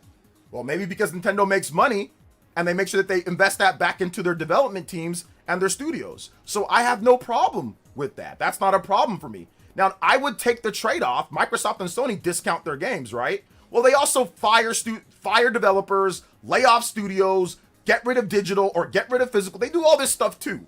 So which one is the lesser of the two evils? I would take that. If Microsoft and Sony didn't fire and shutter studios but kept their prices normal or didn't discount their prices much, I'd be like, okay, no problem. I'll take that. I'll take that trade-off. So you want to try again? Is there anything else that you got? And like I said, I need you to go back to when I said about Mario Kart and all that. You ignored that for some reason. So Fraud Catcher, you're doing a really terrible job of catching any fraud here, okay? You're doing a really, to name yourself Fraud Catcher, okay? You've got to actually be good at what you do. You're terrible at what you do. Terrible. Like, awful. You can't be named Fraud Catcher and then not know what the hell you're talking about, okay? Anyway, let's see. I just joined the Twitch chat and I have a question. Do you think PlayStation will make a disc-free drive version of the PS6 for 1,249 British pounds? Will there be a 229 disc drive? I don't know about the prices there for all of that, but we're gonna have to wait and see, Ultra. I can see many games coming to PS6 if developers don't want to make it digital. I could see many games not coming. No, developers want to go all digital. A lot of developers want to go all digital, so they're probably on board with this decision from Sony. Let's see here. Son yelling for some. Okay, hey, it's all good, man. Reported with the $5 is when Nintendo starts buying up legendary devs like id Software, like the freaking Doom team, then crippling them and firing over half, then Xbox can talk. Yeah, like this thing. Like, listen, man. If Nintendo shuttered studios, fired devs, and did all that type of stuff, then I would be like, okay, well, wait a minute, hold up. You're not cutting the price of your games and you're firing people, but that money is clearly being invested back into the developers. It's being invested back into the teams. They've purchased, good port studios. They've purchased Bandai Namco Singapore. They purchased Next Level Games. They got all the shares of Monolith Soft. They purchased Shiver Entertainment. So they're investing back into it. We're getting more games frequently, and we're not getting any layoffs. We're not getting any shuttered studios. My Monolith Soft is safe. I know that my Monolith Soft is safe. I know that my Intelligent Systems, well, they don't own Intelligent Systems, but they fund Intelligent Systems with many different types of projects. So as long as they are funding and they are keeping the developers safe and all that, I'm okay. I don't care that they don't have a ton of dropping the price of the games and all that. I don't care because it's going back into the developers who make the games. Like, so I don't have a problem with that. Let's see, Fraud Catcher, get on the fact that he had to be pressured to attack game key cards and the Japanese laws don't let them fire people. And that Sony pays better. But wait a minute. Japanese laws don't let them fire people? Next Level Games is in Canada. Retro Studios is in Texas. They just had a... Wait, hold up. Shiver Entertainment is in Florida? So wait, hold up. Hold up. And on top of that, if you look at... Yeah, you're right about the laws when it comes to Japan. You're right about that. But the difference is this. Nintendo has incredible feedback when it comes to the developers are happy that work there. Pretty much all accounts from developers that have worked at Nintendo for the most part all say that it's a good place to work, good pay, good whatever. So most of the feedback with that is positive on that one. So yeah, man. So that's the thing. Fraud Catcher, I'm not reading off any of your comments. You're stupid. Let's see here. Deported with the 2 says Nintendo gave their staff. You're legitimately an idiot. So I mean, I'm good. I'm not reading off any of your comments. Anyway, you can talk all you want though.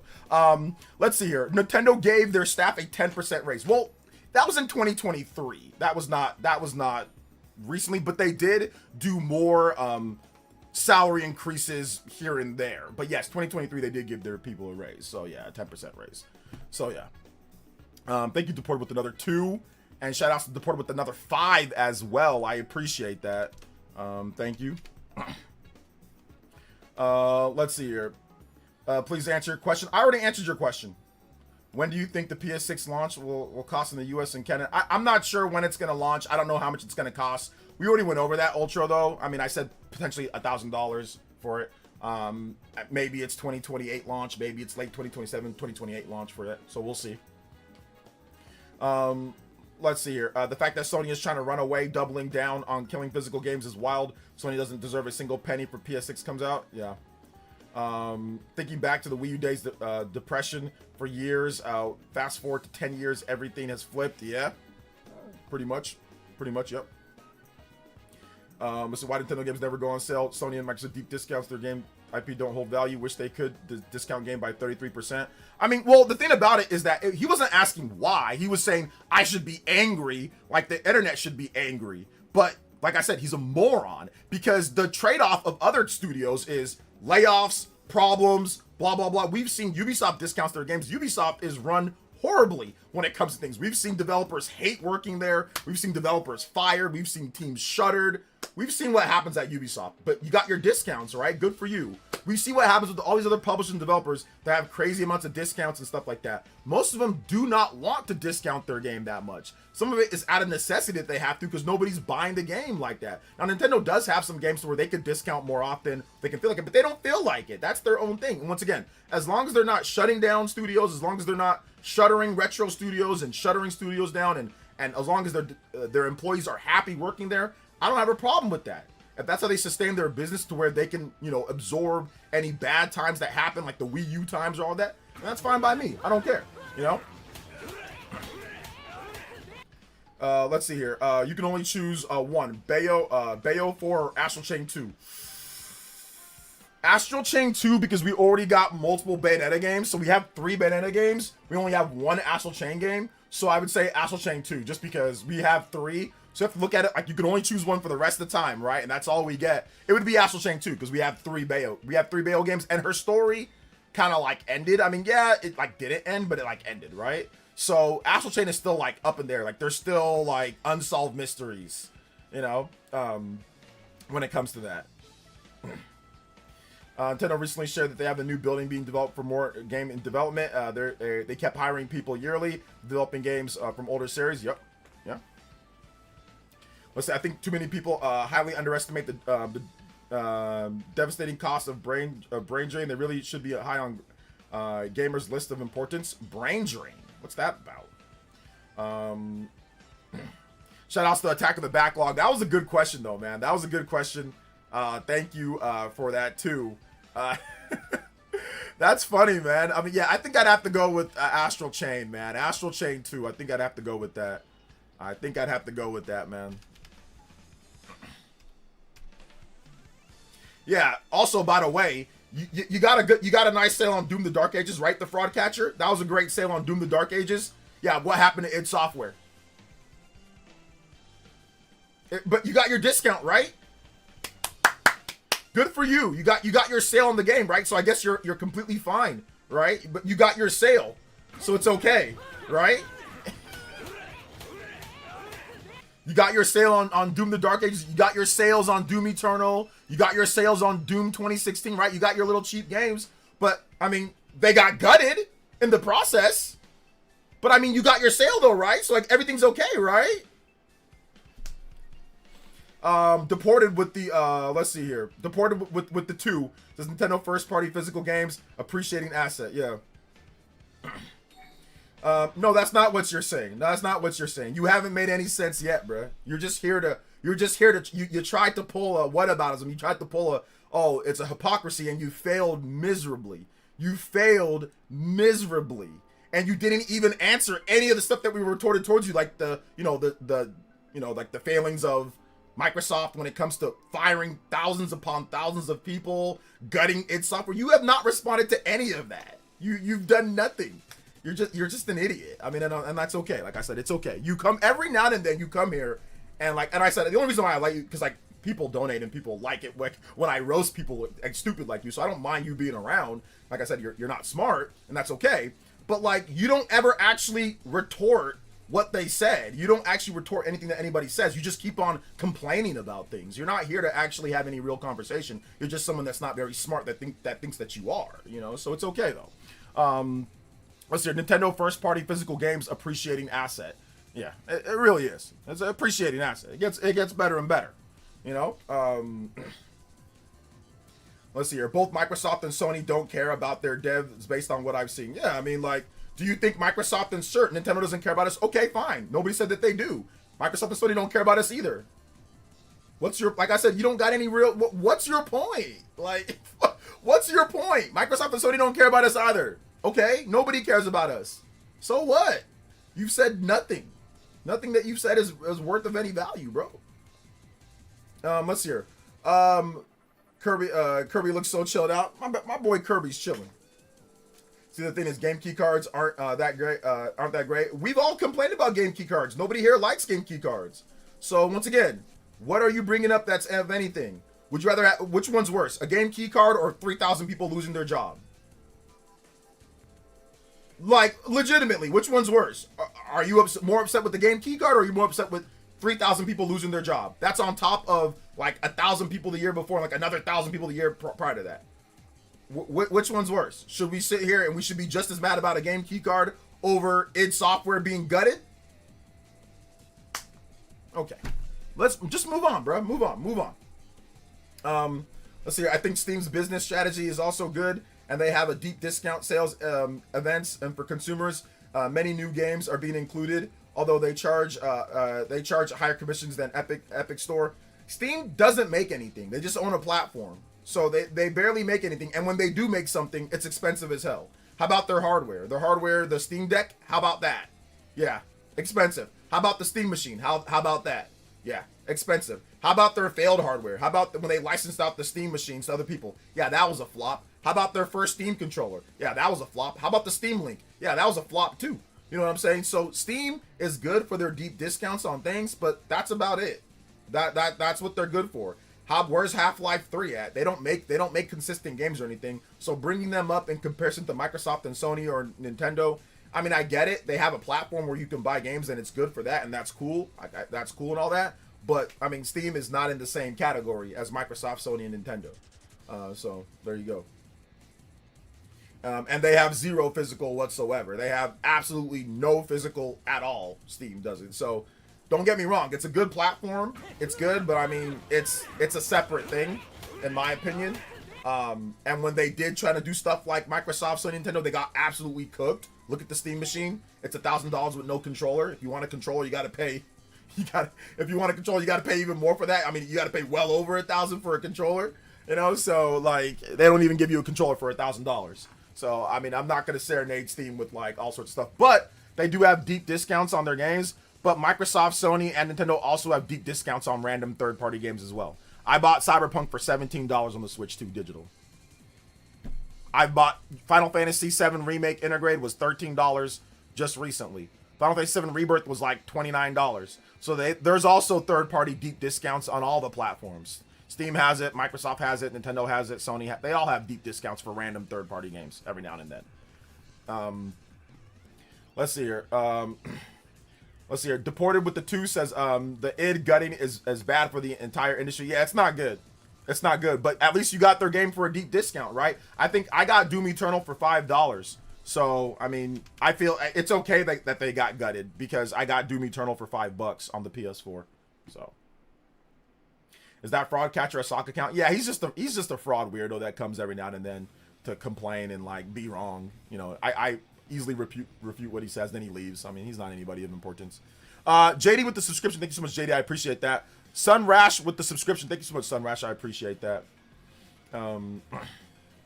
So listen, here's the energy that I'm gonna keep with this fraud catcher. I'm gonna keep because like you have not answered any of my questions. So I'm just gonna time you out. You have not answered a single question.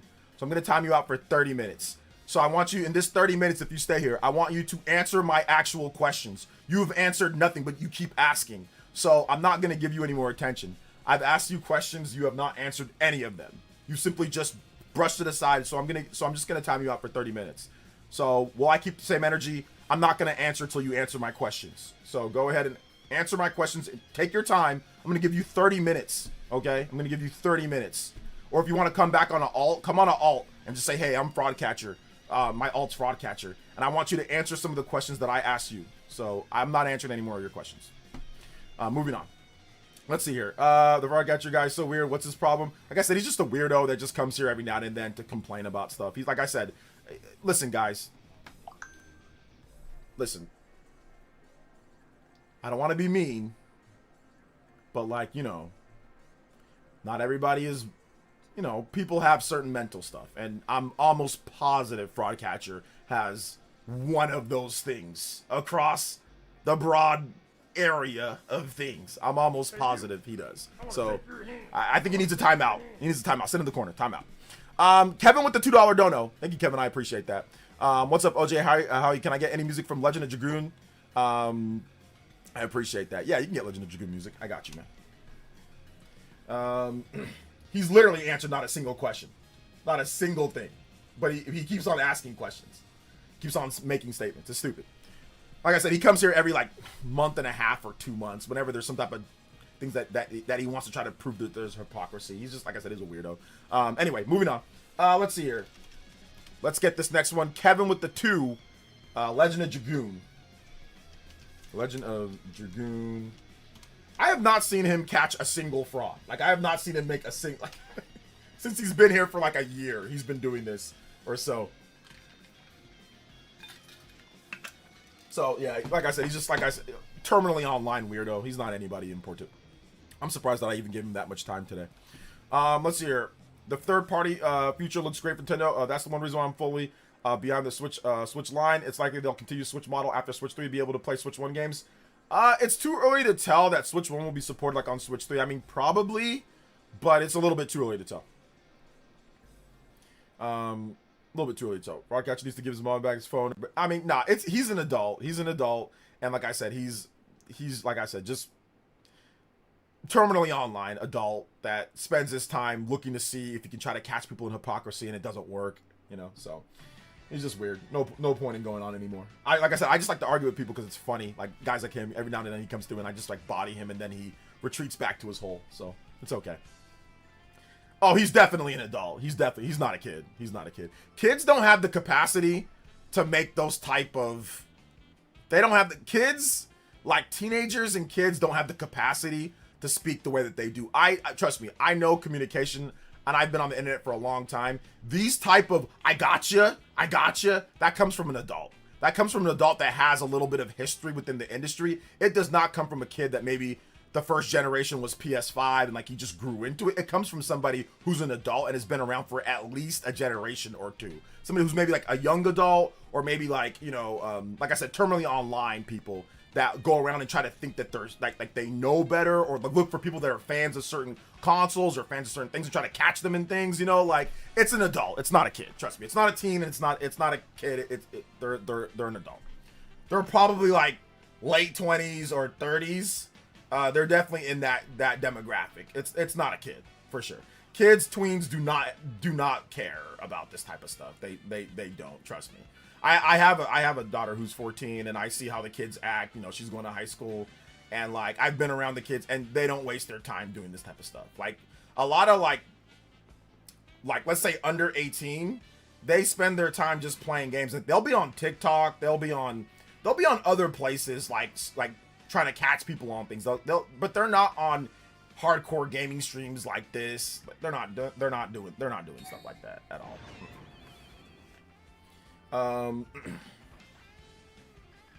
Let's see. No, for sure, an adult. For sure, 100% an adult. Splatoon Raiders is out on my birthday. I'm excited. Yo, shout outs Grayson. Let's go. Let's go.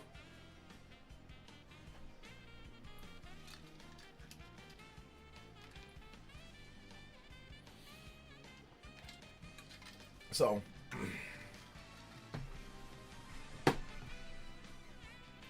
let's see here. Hey, no problem, Grayson. Most people your age don't waste their time playing JRPGs 24/7 either. Most people my age do. Wait, hold up. Time out. Do I play? Wait, time out. Hold up. Most people my age don't waste their time playing JRPGs 24/7 either. Of course they don't. I don't waste my time playing JRPGs 24/7 either. Nobody does. Nobody wastes their time playing it 24/7. I gotta work. I'm here. I got my kids, got family. So yeah, most don't either. So, I mean, I don't know what you're talking about. I don't even do that. I mean, I gotta work. IGN gaining. So, I mean, if that was supposed to be like a knock, terrible job, because I don't even waste my time playing JRPGs 24/7. Heck, I was playing Star Fox the other day. That's not a JRPG. That's an action game. It's like an action shooter arcade game. So, I don't even do that. Anything else? Bum. Nice try. Third party, let's see here. Frogcatcher needs to give his mom back. Okay, yeah, I already read that one there. I'm telling you, man, he's an adult, bro. These people are adults. A lot of these people are, like, they're just stupid. They're just dumb. I would take over a month if I play JRPG. I take months to play JRPGs. Like, if I actually played them 24/7, I'd beat my JRPGs way faster. If I actually played them 24/7 and didn't have to work and didn't have to do other things or didn't play other types of games, I'd actually beat them quicker. But I mean, it took me months to beat Xenoblade. It took me months to beat like Romancing Saga. It took me a long time. But if I was playing them 24/7, bro, I'd beat them a lot faster. I wish I had the time to play them 24/7, but I don't. JRPG takes me like 3 months. Yeah, because like I like to get everything in the game, but I don't have 24/7 I don't have every single day and 24/7 to actually play the game. So it'll take me months to actually get through like a JRPG that I like, you know? Let's see here. I have 2 best games this month, Black Flag and Splatoon spinoff. I have a review code for Black Flag, and I just need to actually play a little bit more of it. But I have booted it up. I have it on my PS5 Pro, so I'll definitely get to it. I want to get Star Fox, but I'm already see if there's a sale on Black Friday. Splatoon is one of my favorite Nintendo games, so I'm going to get that day one. Yeah, you can do that. There'll probably be like a $10 off sale or something like that. You'll probably be able to get it for like $40 or like something like that. Deport with the $5 is honestly, I would rather play JRPGs 24/7 than 90% of my actual real-world responsibilities. I know, I wish. That's why I said I wish I could play JRPGs 24/7. I wish. I wish I could, but I can't. Heck, I can't even play games as much as I want, man. Because I gotta work. I'm here. I do this 3 hours. I edit. You guys get new videos all the time, so I mean, editing takes time. Like I can't play a JRPG, then also edit as many videos as I edit for other businesses and for myself. So, I mean, like I said, that dude right there, that IGN dude, he really thinks that's what gaming YouTubers do. He really thinks that's what people do. I'm just sitting here playing JRPGs all day. You guys will get multiple videos. You guys will get research. I'll be posting on Twitter. I'll be doing other things. I'll be streaming. But apparently I'm playing JRPGs 24/7. All right, there you go. If I put all my free time into a JRPG, I can finish in about 1.5 months. Yeah. It takes time. It takes me months. Like I said, I think, when did I do my Xenoblade review? Xenoblade X review? It was months after the game came out. I didn't have things to do. Let's see. If I didn't have things to do, I'd play video games all day. Well, Nimbar, you're different though. Your things to do is fawning over Asian women and eating Chipotle. Like, if you cut out those 2 things from your life, you would have a lot more time to do other things, Nimbar. But like, you gotta remove. I mean, listen, I'm not gonna tell you to remove it, but I mean, like, if you did remove it, it would help you out a lot if you just remove those 2 things. You know what I'm saying? Like, or if you just cut back on those 2 things. That's what you do most of the time, right? Oh man.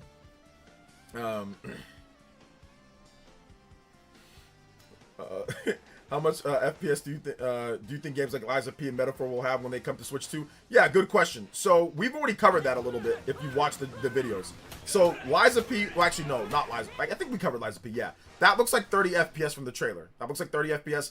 Metaphor has gotten hands-on at like, I think it was at the Anime Con or whatever that was recently, and it targets 60 FPS, but some people are saying that there's some frame rate dips. But the demo's not done. The demo is not done. I mean, or the game is not done. Obviously, it's coming out in November, so they have a lot more time. That was probably an earlier build, but it looks like Metaphor is going to target 60 FPS, while Lies of P will target 30 FPS. But once again, both of those games, it could be, like, there could be a performance mode in Lies of P. So they could have just done, like, there could be a performance mode where they do target 60 FPS in Lies of P. But from what the trailer, it's 30. Metaphor does seem like it's going to be 60 target, but once again, we'll wait and see once those games come out. We still have a bit more time till both of those games. So. Let's see here. Deported says, could OJ be DSP's shadow editor? I don't think DSP would allow me to be his editor. I don't think so. He banned me from his stream. So since he banned me from his stream, I don't think I'm gonna allow to be his editor or anything like that. I think I'm banned from being his editor. I think so. I want to let you know that my I think it's Street Fighter. Because you said Street.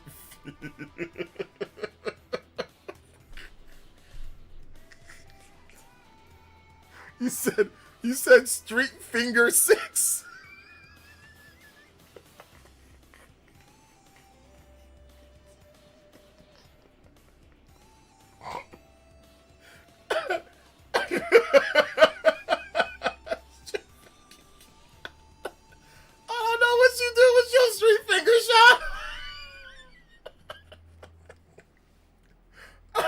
That is an all-time incredible typo. Street Finger 6. Nintendo Switch 2 game package delivery at my Walmart came today, but my other 2 packages got delayed. Bro, that's like the funniest typo. Oh my gosh. Let's see. So it's all good, man. It's all good. yeah, not touching that one. Not touching that one, man. Oh man. Let's see here. Do you play the Token fighting game franchise? Token? That's the new game that's coming out. That's not a franchise. It's coming out first, right? That's the first thing that I've heard of Token. Marvel Token? It's just Marvel. I don't know what Token you're talking about. I think you meant Tekken? Is that you're talking about Tekken? So you're purposefully misspelling things? Is that what it is, Nimar? Like for like comedic value? Lies of P, lock frame rate on PS4, staying around 40 FPS-ish. Had 40 FPS mode on PS5. I would expect at least 40 FPS on Switch 2. Okay, yeah, we'll see with the final release, though. We'll see with the final release. I didn't expect Devil May Cry to run at, like, above 60 FPS on Switch 2, so it could be, like, a similar thing here. I don't think they put the effort into optimizing Frontiers on Sonic 35th birthday Switch 2. I think in dock they could have easily hit 1080p 60 FPS. Yeah, I'm not really sure about the Sonic Frontiers. I know it's kind of crusty on there. So yeah, I don't think it's the best of ports. So yeah, I know that you meant to say Street Fighter 6. I'm aware that you meant to say Street Fighter 6, Sean. I just found it hilarious that it said Street Finger 6. Let's see here. Do you play Fatal Fury? Not really. I've played Fatal Fury before, but I don't really play it like normally. JRPGs are my favorite genre of gaming, but since the Switch release, I have yet to be a single one, beat a single one. Too busy with family, life responsibilities, etc. List goes on, but JRPGs are the best. Yeah, JRPGs are my favorite too, but yeah, it's tough to actually get the time to play all of them, you know, just because there's just so much, there's so much stuff. There's so much stuff when it comes down to it. I want to read this though. I gotta hear this because yeah, there's a lot of PlayStation people that are trying to say that the Switch 2 doesn't actually have real physical. It's just like a code in a cart. So they're trying to say, no, well, you guys have the same thing. So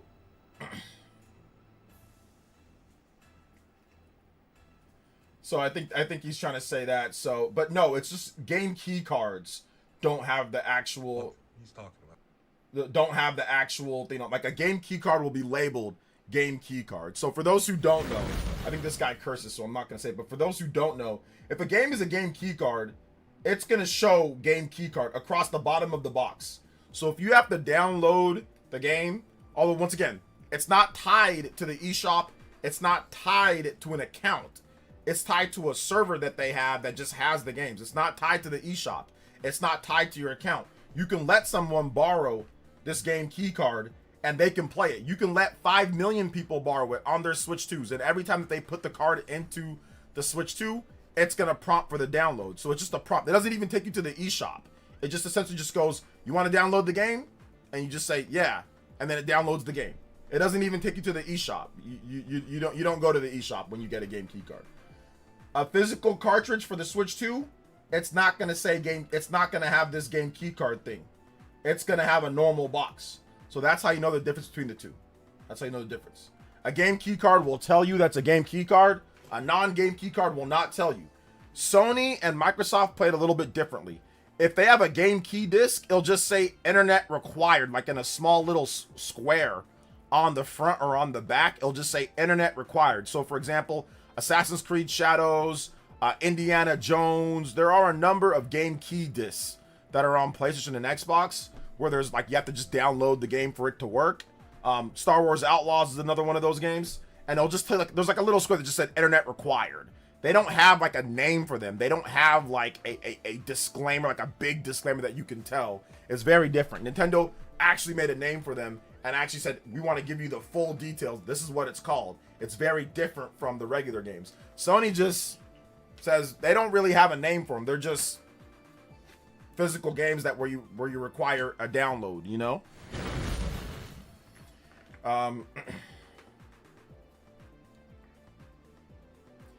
So there you go. There's that. They also have no idea how much more powerful Switch 2 is from Switch 1. Yeah. Honestly, nobody believes Switch 2 is all game keycards. It's just want to point out the flaw in Switch 2 to feel better about their company's preference collapsing. Nothing more than that. I think that there's definitely some people that are just trolling that type of way, but I think that there are some people that are legitimately, because of what's up, Barkstar? Because of misinformation, there are people that are actually thinking that everything's like, you know, a game keycard. It also doesn't help that a lot of third-party games are game keycards. So there's that. I think that's what's kind of going on there, you know? But yeah, let's go over this. 136 people from id Software.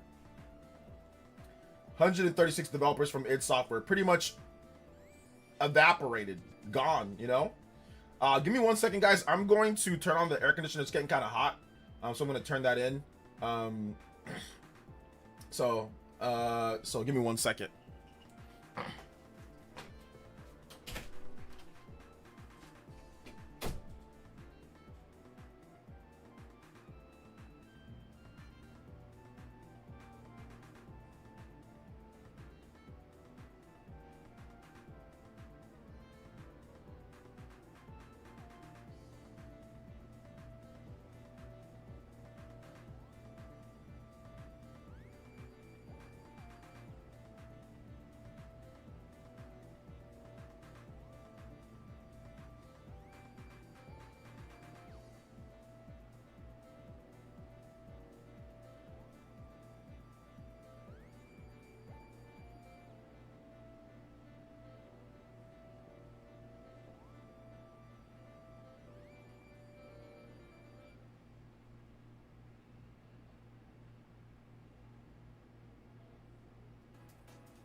All right, sorry about that, guys.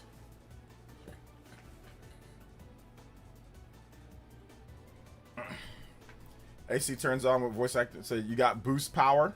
That'd be like the best thing for AC right there. My AC does not turn on that way. Look at the tweet that I just sent you. All right.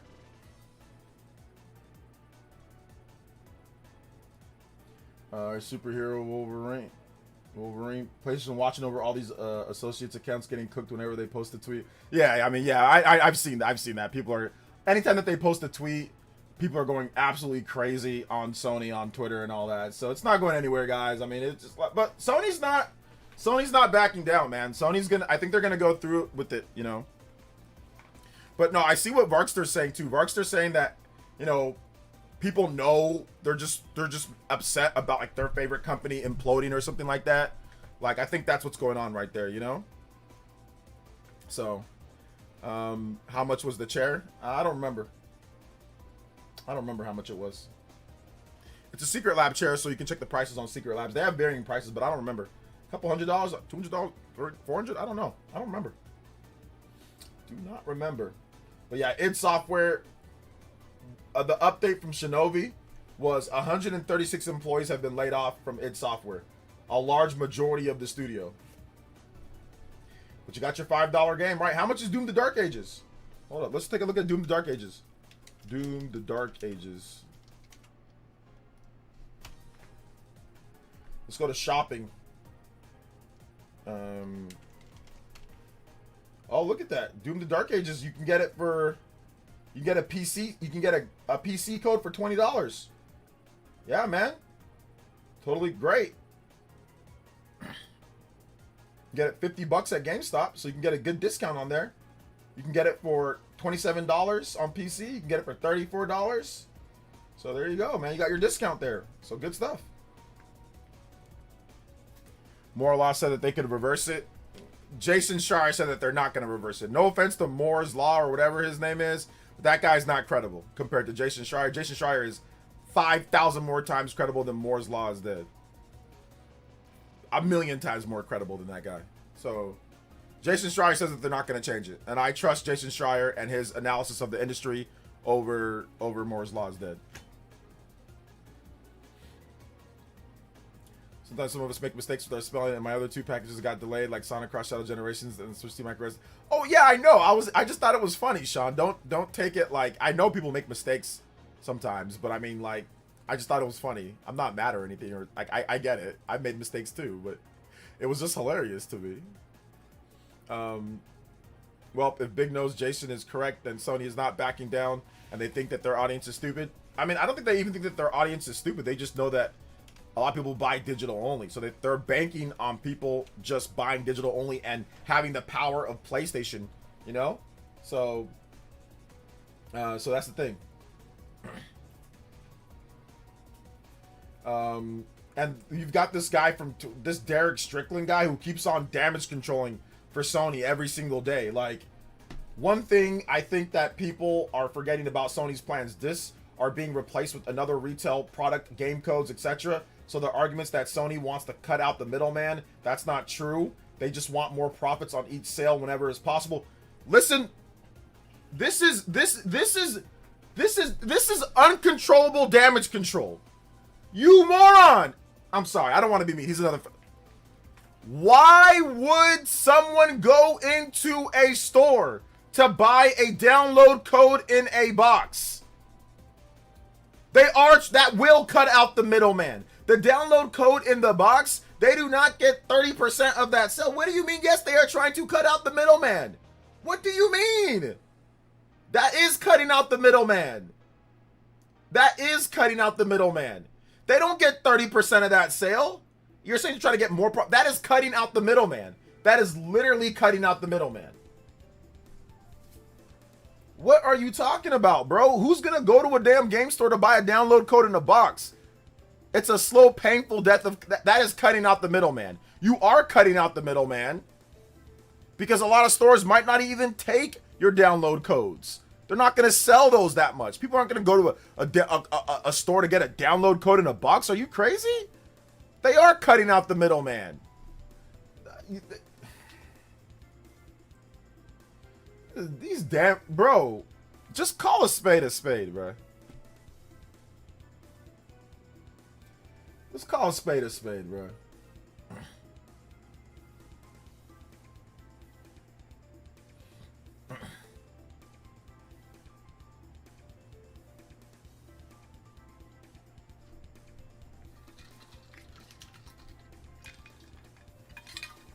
We need a form of ownership digital. You will not get that. You will not get that. Just like you're not going to get a form of movies digital. You're not going to get that. You're not going to get that, man.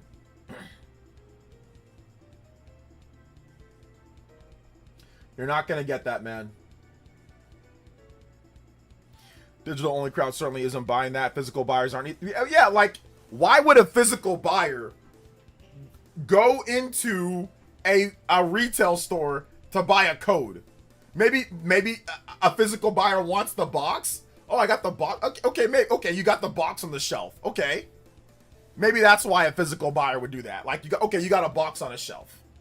But why would a physical buyer who's looking to have a physical game that's not tied to an account, that's tied to the actual property, why would they buy a physical? Like, yeah, you're cutting out the middleman doing that. You're only having it there for convenience sake. Oh, you went to go pick up something at the game store, or you're at Walmart. Oh, okay, I'm picking up this. Oh, the game's right there. Let me go ahead and buy it right now. But most people are just gonna be like, oh, I'll go download it. They're not gonna, I don't know what code in a box sales are, but I can guarantee you that most people are probably not gonna go buy a code in a box, a physical code. Like, most people will not, you know?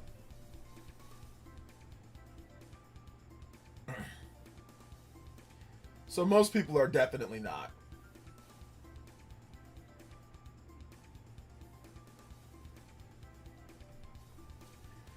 I think the closest form of digital is through GOG, but you have to lose that.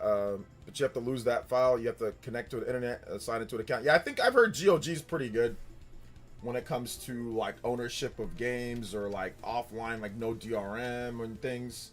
I'd rather just have a physical game, you know. So I'd rather just have an actual physical game. I think a physical game would be great. You know, that would be something that'd be like good.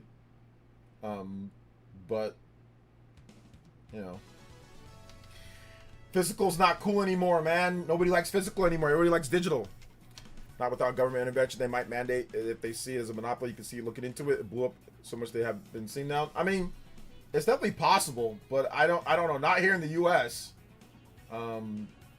So, I don't know about the U.S. here, but we'll see. You know.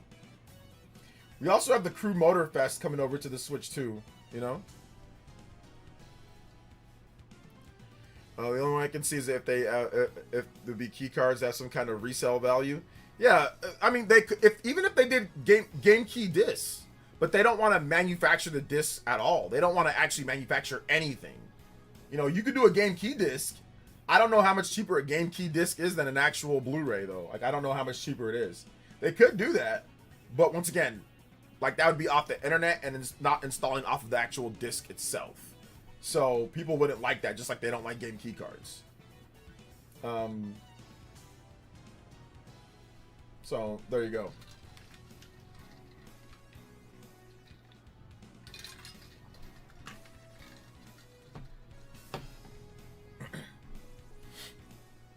Wait, weren't Sony caught on fudging digital release sales ratios a bit? They weren't fudging them. They were essentially combining, I mean, kind of. They were combining everything digital versus everything physical.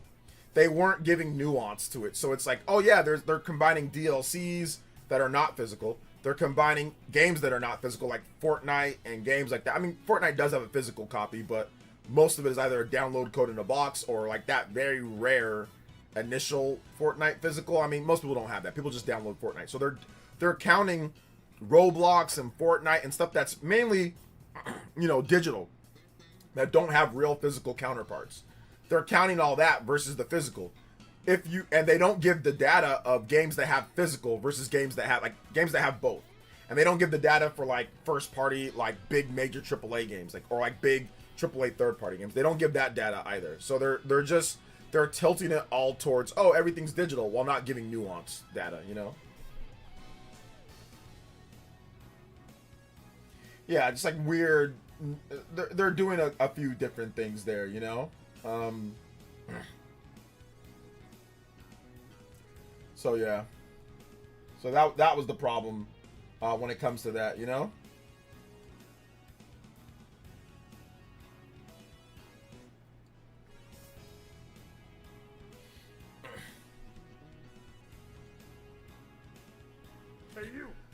Let's see here. Skewing. Yeah, skewing. Yeah. What is Moonlight Peaks? It's #1 on Switch 2 eShop US and Australia eShop. I think Moonlight Peaks is Disney, like, Star Valley.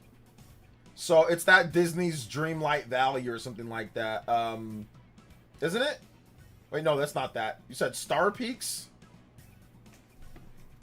Give me a second. I thought it was like a Disney thing.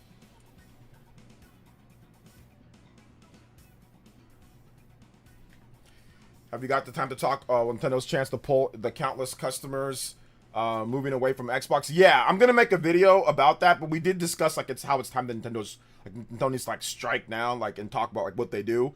The problem is like you got to be a little bit careful though, because like obviously game key cards are also like not loved, so people can throw that back in your face.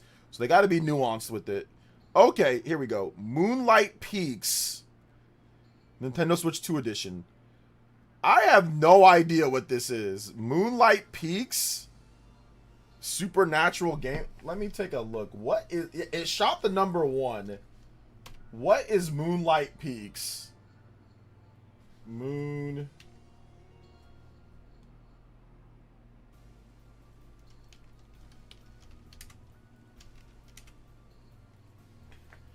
So let's see this. I guess it's a new game that just Moonlight Peaks that just came out recently.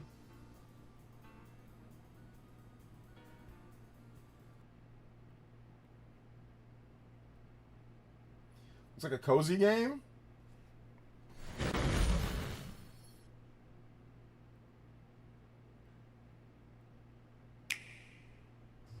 Hello, my little vampire. I'm so glad you're doing well in Moonlight Peaks. Your letters always brighten my nights. Does the old farm feel like home yet? It's a Switch 2 edition. Always had a knack for making so it already spaces came out on feel Switch 1? enchanting. It sounds like your spells and potions are improving too. Isn't it nice to have a little magical help to lighten the load? I love hearing about your new hobbies as well. It's Stardew They sound Valley. like great fun and a wonderful way to meet new people. Speaking of which, you'll have to introduce me to all your new friends when we visit. I think it'll be good for your dad to be back in Moonlight Peaks too. It's far past time the families in town made peace with each other. Anyway, I can't wait to see you again, my transformation? darling. I'm sure you've changed a lot, in more ways than one. See you soon in Moonlight Peaks. Love, Mom. Yeah, it's like a Available now. it's like a vampire take. Yeah, it's like it's Vampire Stardew Valley. That's what this game is. It's Vampire Stardew Valley. It is yeah, that's what it is. Justin with the 3. Cozy games have took over Switch 1 and 2. Yeah, Lol. it's Marvelous and Xseed. Oh, okay, yeah. It's probably a solid game. Marvelous behind it, Marvelous and Xseed. Yeah, it's probably solid, but it definitely looks like Vampire Stardew Valley. Yeah, it's on Switch 1 and it's on Switch 2. I mean, obviously Switch 2 edition, that'll probably be the better edition to get. But yeah, it's a cozy game. It's a cozy Vampire Stardew Valley thingy. I didn't know what it was. I had no idea, but people are rushing to go get it, man. We'll watch this. We might watch this Jason Schreier video later. We'll see. I'm not sure if I want to watch it or not, the full thing. OJ, someone on Family Boards compiled a list of third-party devs testimonials about Switch 2. If you want the link, I do want the link about that. Give me that, and I can incorporate it into my Switch 2 strike video. Yeah, give me that link. Thank you, Justin. I appreciate you, fam. Vamp U Valley, something like that. Vamp U Valley. and yet the graphics are better than the last bunch of Harvest Moon games. I don't even remember what the Harvest Moon games look like, so I don't know if the graphics are better or not, but I mean, it looks like it runs at a good frame rate. For those type of games, sometimes the frame rates be like dookie for some reason out of nowhere. So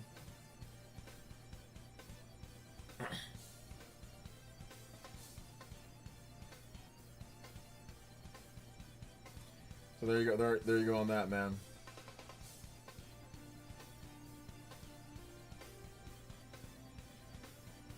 But yeah, it looks like I think people are gonna just start. I think people are just gonna. I really hope it doesn't happen. I hope people still have more backlash, man. But Sony fans are starting to break on Twitter, dude. Oh man, Sony's gonna get away with this one, aren't they? They're as soon as they see Joel or they see Ellie or they see Abby in like 25K, in like 25K res, and they have like a guitar playing. They have like Pedro Pascal advertising the game or something.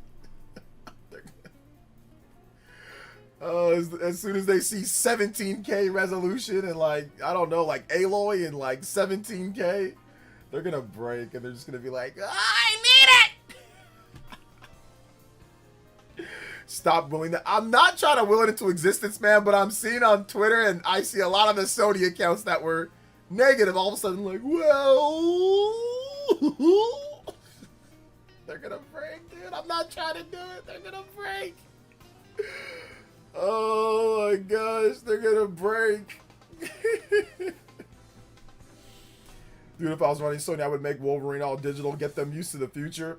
I mean, there's no point in doing it right now because you probably already were gonna have those, you know, those orders for those discs and like people pre-ordering the game, so it doesn't make sense to do it right now. But yeah, so there's that.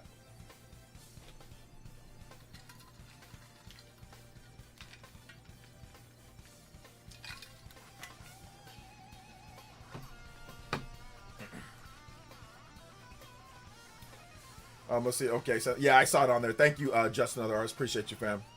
Don't forget the Infamous remake. Yeah, Infamous remake or something like that. I guess they chose to praise Sony with this one time. Who chose to praise Sony this one time? Who chose to praise Sony this one time?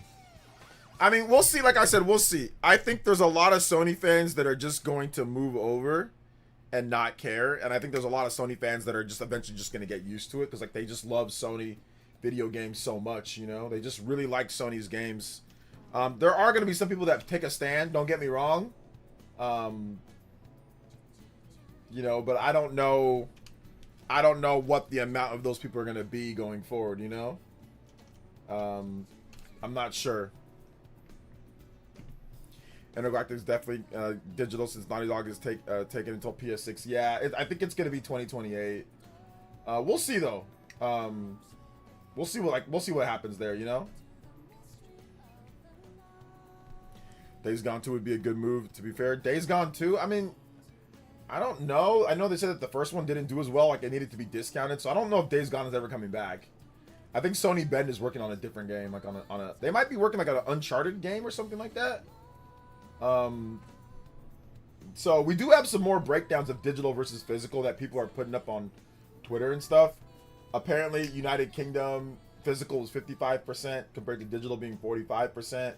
In the US, physical, or in Europe, physical 60%, 45 or 40% digital. But once again, I don't know how accurate those stats are when it comes to that, you know? So not sure how accurate it was when it comes to that.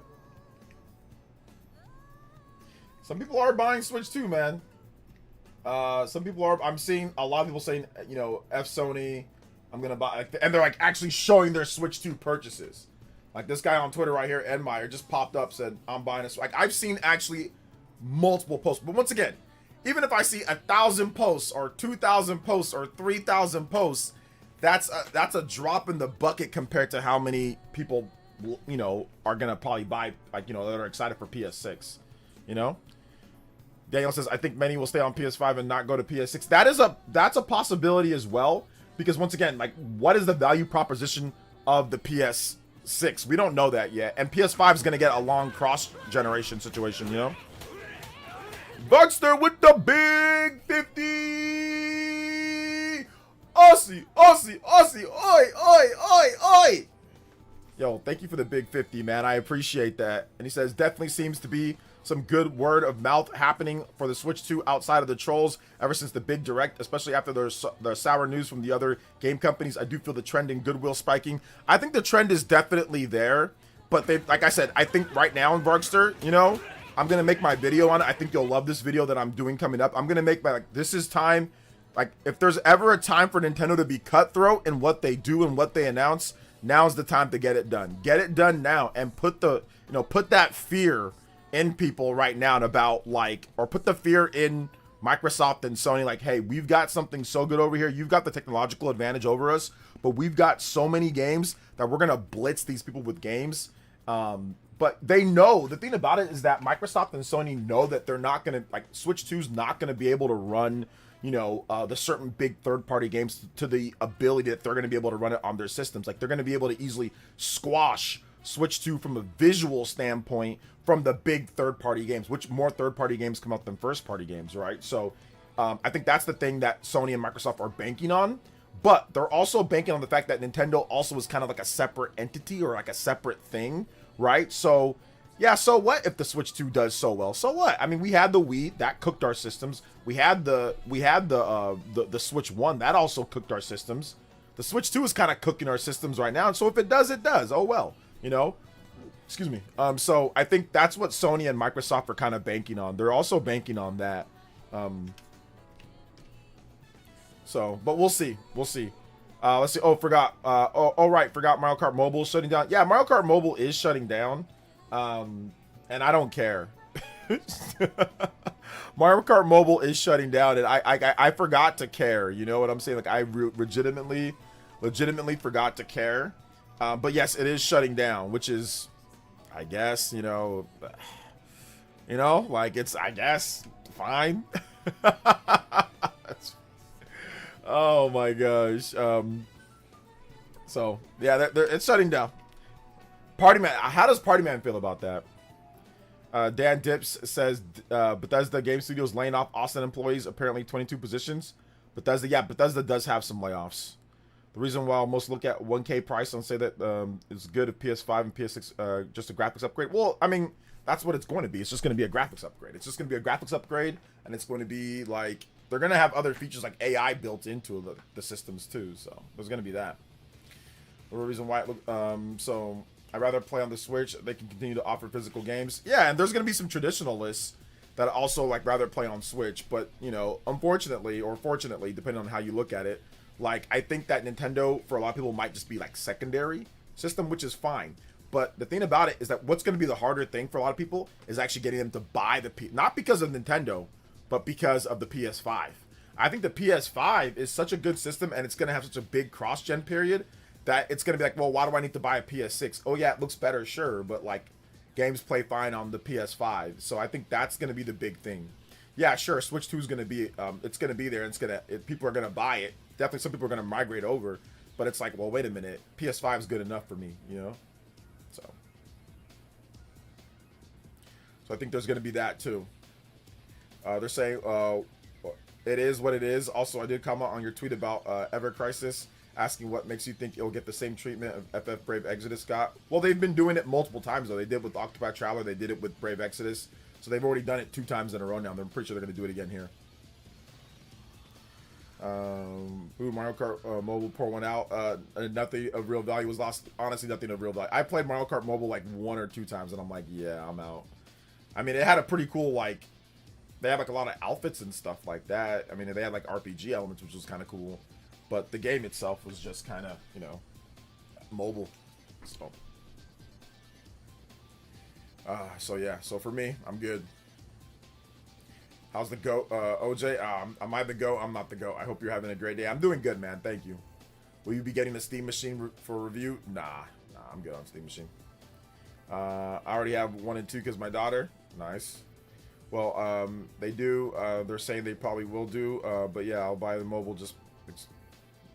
I'll buy it. But yeah, mobile just play experience. Yeah, I think that they will, just because once again, they're shutting it down. So if they're shutting it down, I think that they're probably going to they're going to probably fit it for consoles.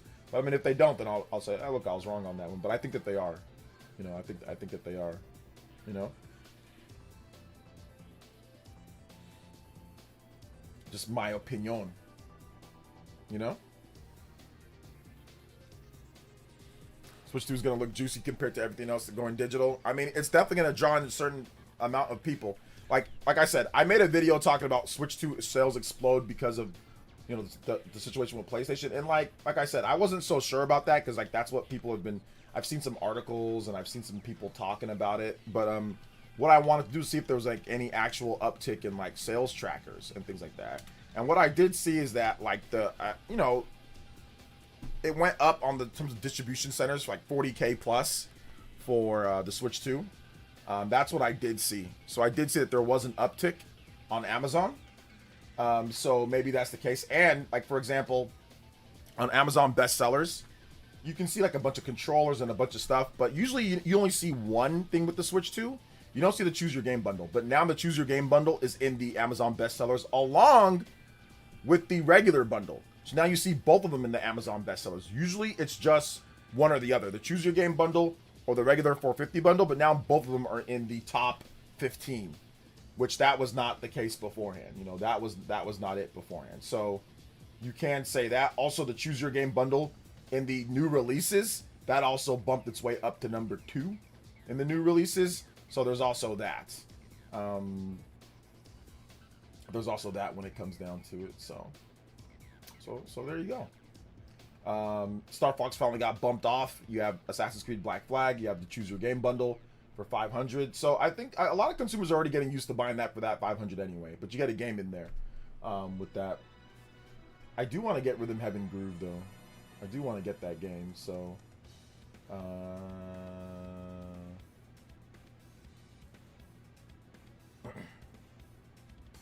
So I do want to get that, so I am going to pick that one up right now.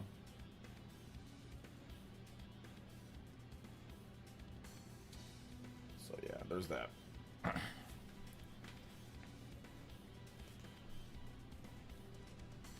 So I can't see anyone choosing an Xbox over Switch 2 for their secondary system. I mean, I've got to wait and see what Xbox has. Like, what is Sharma going to do? Like, how many exclusives are they going to have and all that? So I'm willing to kind of wait and see. You know, yeah, like I just see like even more stuff when it comes down to it, you know, more people just buying Switch 2, but like I said, we gotta wait and see, on this one.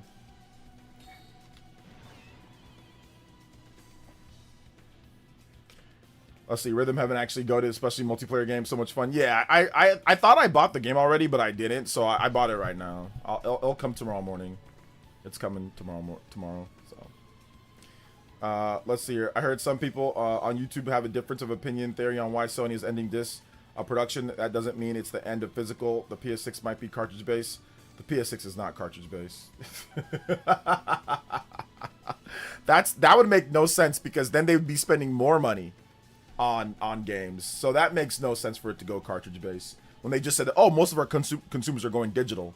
And then all of a sudden, oh, but no, we're making physical games now, like, or we're making cartridge-based games. Yeah, I don't see that being, that's not a thing. That's not true. It's just, that's not happening. How about that?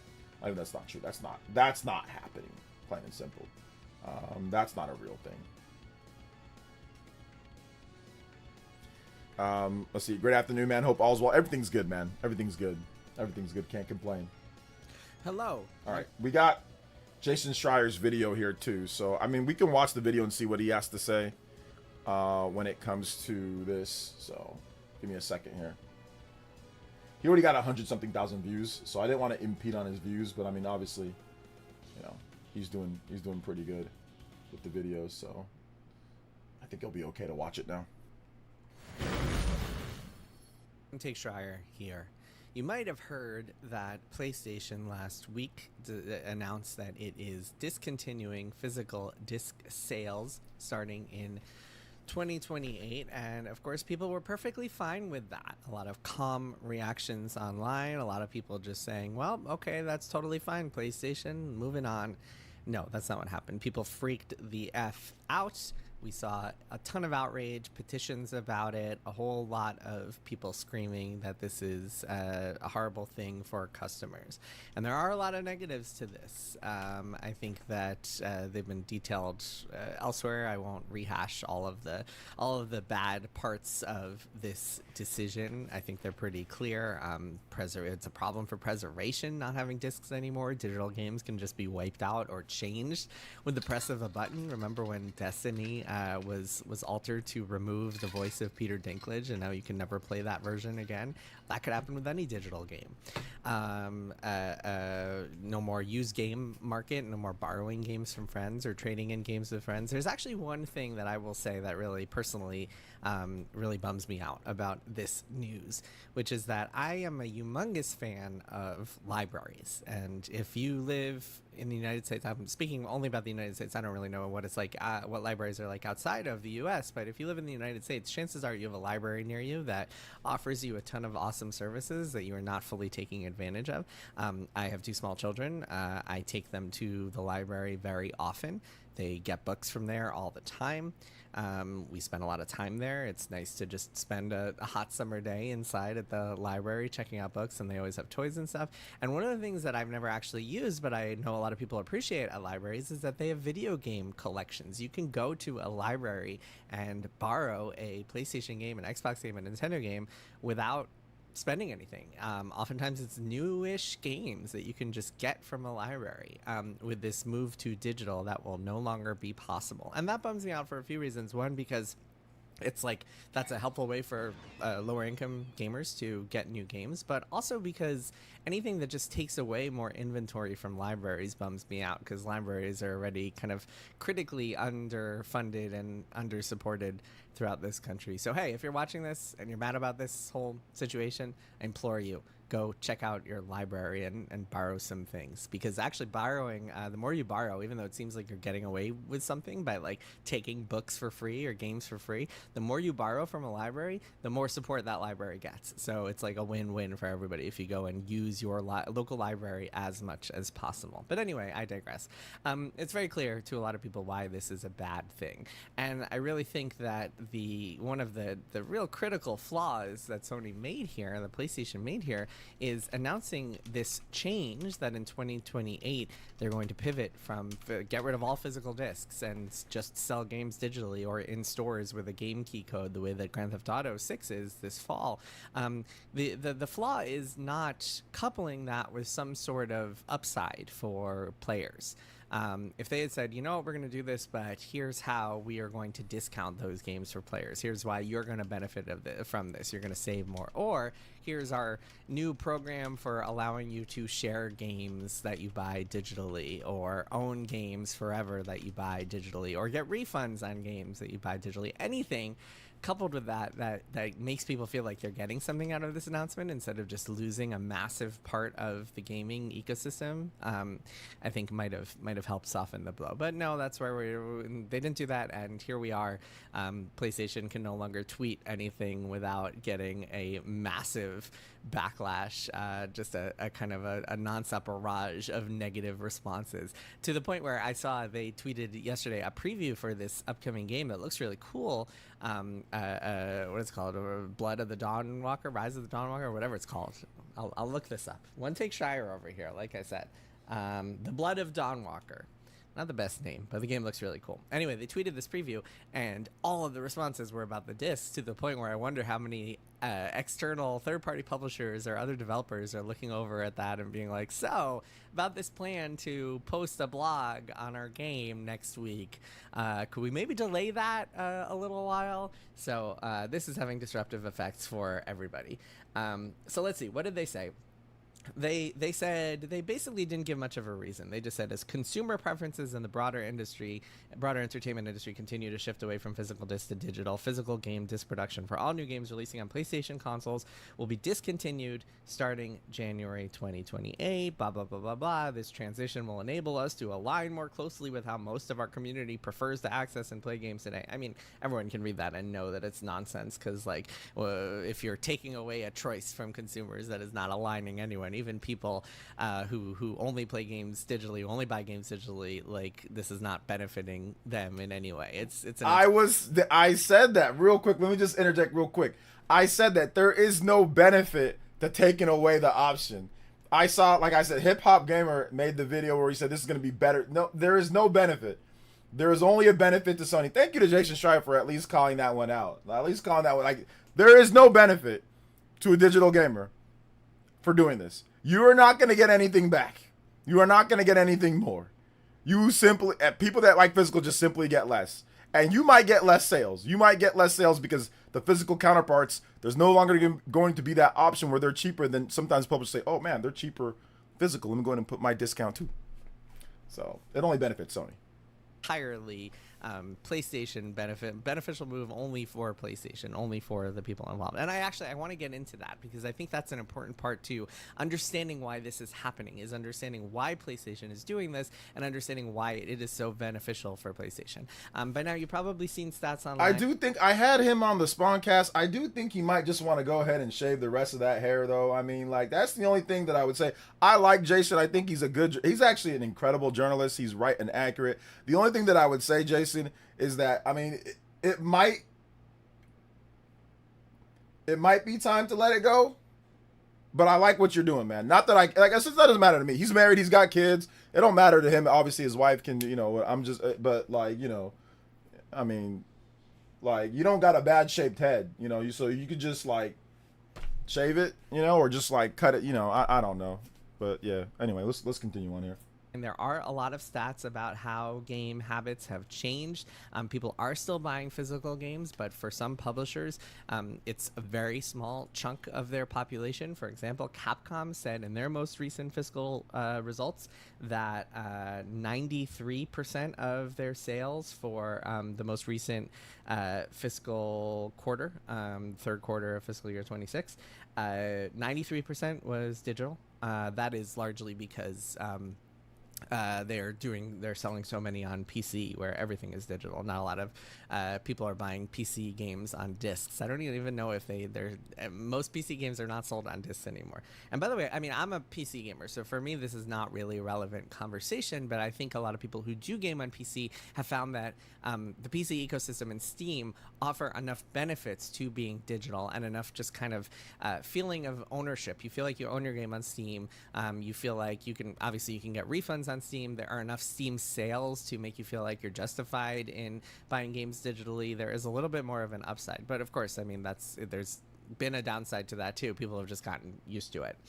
Also, PC has emulation, and PC is an open system, so the preservation issue is much less significant. PC games don't go obsolete the way that, I don't know, if the PlayStation 3 was digital only, you would have a hard time finding some PS3 games right now. Anyway, I digress. So yeah, so getting back to the numbers. So Capcom 93% digital. Sony has kind of said that like 85% of their game sales are digital. A lot of people are skeptical of those numbers because they also include digital only games. I think that there's some questions surrounding exactly if you are looking at the latest AAA game like Saros or whatever, or not, maybe that's not a great example, the latest God of War or whatever, how many of those sales are actually physical.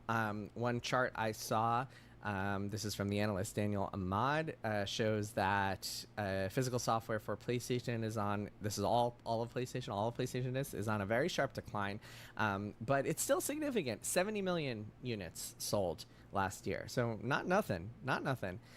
EA has also said they've shifted to more digital. Nintendo is kind of in its own little space where they are selling a significant number on physical still, but it's getting closer to I believe they say that 54.6%. Yeah, that's the number that I'm looking at for fiscal year 26. So 54.6% of their software sales for last year were digital. And if you talk to, by the way, some of these kind of niche or boutique publishers that handle physical discs for digital games, such as like, I don't know, Limited Run or like I Am 8-Bit, a lot of them will tell you that a lot of actually their business is Nintendo games. Also Japanese games. Square Enix, I think, does some good business on physical, especially with collector's editions. I think a lot of JRPG fans and fans of Japanese games tend to also take well to physical and collector's editions and stuff like that. But here's the top line. I mean, I think that those numbers are kind of, that's the part of the math problem here, and part of the calculus and the spreadsheets that Sony is looking at is trying to figure out how many of their customers will actually be impacted by this and will actually care. And they've determined that there's a significant enough player base on digital that they don't need to keep printing discs. But the financial upside for them is really significant. And so I wanted to get into the numbers a little bit because I think it's really helpful to understand why they are doing this and how beneficial it is for them financially to make this move. So I want to read an analysis. So this is from Serkan Toto, who is an analyst with Kantan Games. And he wrote this great blog post about 6 years ago about that was kind of breaking down the percentages of a game sale that the publisher will actually keep versus what they have to pay to external parties like retail and manufacturing fees and so on and so forth. Keep in mind, this is just an estimate. There are a lot of variables here. There are kind of deals that publishers can make, and there are ups and downs in the market and disc prices, and things change all the time. So this is very much an estimate, but it's still a helpful frame of reference when you're looking at this, because you can see just how big a chunk Sony is now going to get that they were otherwise losing. So let me break this down a little bit. I'm reading from this blog, and I'll post a link in the show notes, so be sure to check it out if you want to see the numbers for yourself. So take a physical video game. $70 physical video game, traditional video game. When it's from a first-party publisher, when it's from Sony, Nintendo, or Microsoft, the breakdown looks like this. Cost is $70. Retail store cut, so GameStop, Target, Walmart, whatever, they take about 30% of that, so they take about $21. And then there's a manufacturing fee of about $350. And so the publisher, Xbox, Sony, let's say Sony, since that's what we're talking about, PlayStation takes home $45.50 out of every $70 sale. Okay? This is before taxes, other kind of variables, but let's just keep it simple. $45.50. Third-party publisher, that's a different story. We'll get into that in a second. But so that's a physical. So for a physical sale for a disc of the new God of War, Sony is taking home $45.50. Digital sale, you know how much of that Sony takes home? $70. So it is hugely beneficial. They are saving a significant amount. Those margins are significantly higher when they sell digitally. So they very much want you to buy their games digitally. And the reason that they're taking home $70 is because when Sony sells a game digitally, it is done on its own store. Stores, digital stores have fees just like retail stores do, except that Sony operates its own store. So it keeps its own fees. So it keeps $70 of every sale of God of War sold on digital. Now let's look at third-party publishers, because this is the really key part. When EA sells a new game, a new Madden game, it costs $70. Again, this is from, according to Serkan Toto's breakdown, and this is very much an estimate, but still, it's helpful. $70. 30% of that goes to the retail store, GameStop. $21. Then there's a licensing fee to the console maker, so to PlayStation, if this is a PlayStation disc, of about 15%, maybe $10.50, something like that. No, it's 30%. Manufacturing fees. Oh, physical, sorry. 5%, call it $3.50. That's one that can really vary. Shipping costs, production costs, all that other stuff. People have all sorts of deals in place, and so the publisher winds up taking home $35. No, me and Jason are cool. He was on the Spawncast the other day. Like, anyway, he's just going over this stuff. It's not relevant anymore. I just wanted to hear what he said there. But if you want to watch the rest of it, you can check out the rest of it. But yeah, like what he was trying to say, like he's just breaking down why. Like I watched the whole thing, so he's just breaking down why it's just way more profitable. It's way more profitable for first and third parties to just go all digital, right? Like that's really what it comes down to. But no, I know, Jason, I didn't roast this hairline. What I said is that he might want to think about just finishing the rest of that. Like I said, not that it matters. He's got a wife, he's got 2 kids. They're a beautiful family. Jason's a great journalist. I was just saying because, you know, he turned to the side and, you know, that it just seemed like, you know, there was like, I said you might want to just think about it. That's all I said. I mean, I think he might look good with the nice, like, just the skin fade, the bald skin fade, you know what I'm saying? And like just shave the top off and just kind of fade it down to almost nothing and then just roll with like the beard, you know? I don't think that'd be bad. He looked like a bit more of a tough guy talking about these games. Like if he did that, I personally think people would think, yo, he looks like what happened, man? Did you get you take some like testosterone shot? I personally think that it would actually be a bit better. Bald, glasses, and beard, that's not a bad combo these days. You know what I'm saying? That's not really a bad combo. And his videos do really good. I was just saying, you know.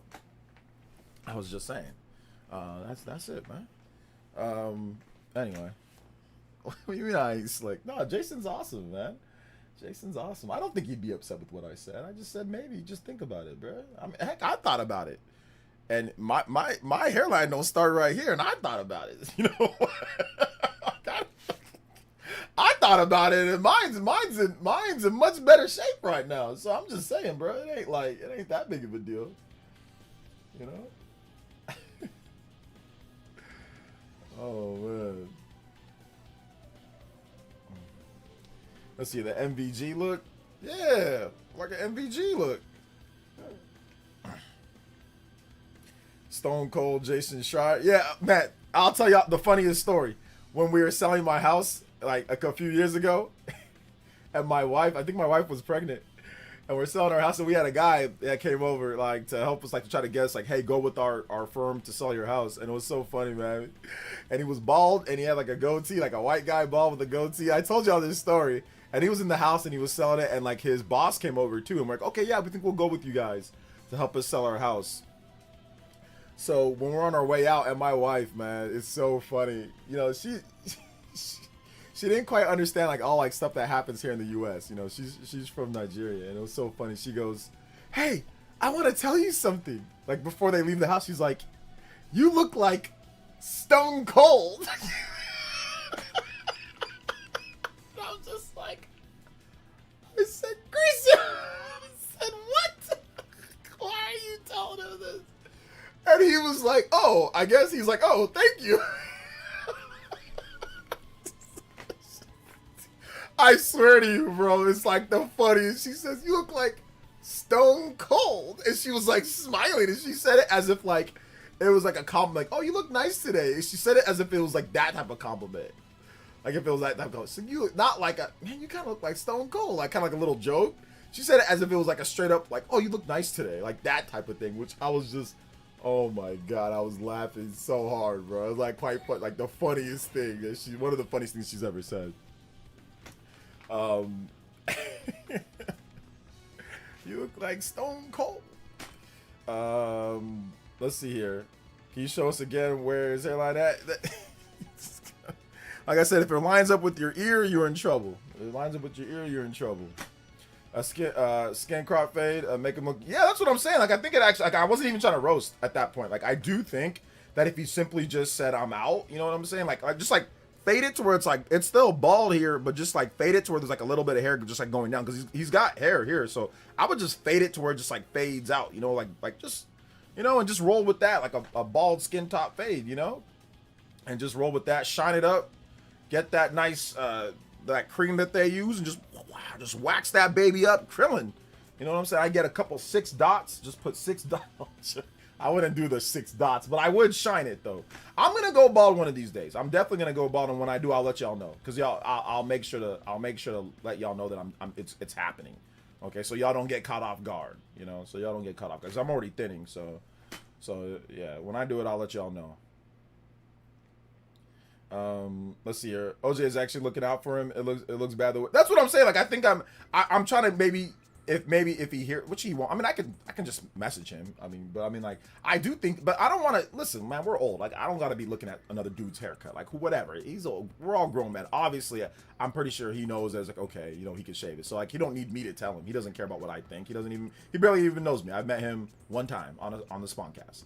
And he probably forgot who I am, you know. So like, I'm not really worried about that. I'm just saying, like, I do think that he would look better. And I think now that he's doing on-camera videos, I think people would be like, oh man, like when you see like a bald guy that knows video games, like you feel a bit of a different way. Now, don't get me wrong, his channel's doing great. People do respect him and know what he's like. He got like 100,000 subscribers in like a few weeks, right? So he's already gonna pass everybody up. He'll pass me up.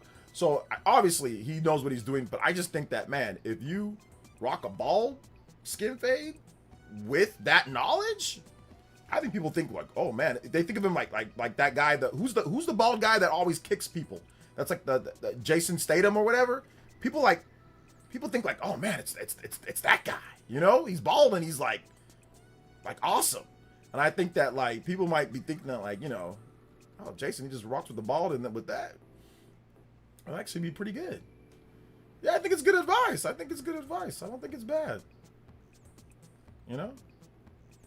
Let's see. He does have that cul-de-sac coming. Yeah, like, you don't gotta, like when it's the cul-de-sac, you don't gotta, like, when you get the cul-de-sac going, you don't actually have to rock, like, you don't have to shave off all the hair. What you do is you just fade it. Like, it's bald, it's like, right, it's bald, and then you just fade it down to it's like real thin. So there's like barely any hair here, and it just kind of goes like in the back, like where it like fades, right? You can do it real thin and low and just kind of fade it to where it's like that. So like when people look at it, they're like, oh, he's got a little bit of hair on the sides, but it's not, he's not emphasizing it. It fades into your beard. You see what I'm saying? So it's a fade into the beard. So that to me would look like kind of like badass. You know what I'm saying? It look kind of like, oh man, that makes it more serious to me. You know, like I said, but it doesn't matter.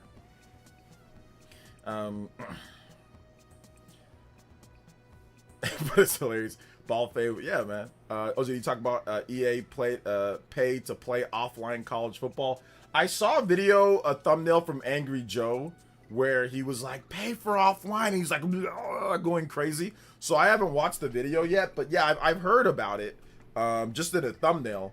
But I haven't, like, I don't know all the details. So what's going on with that? Anybody play college football where you've got to pay for an offline mode? What's going on there? Is that true?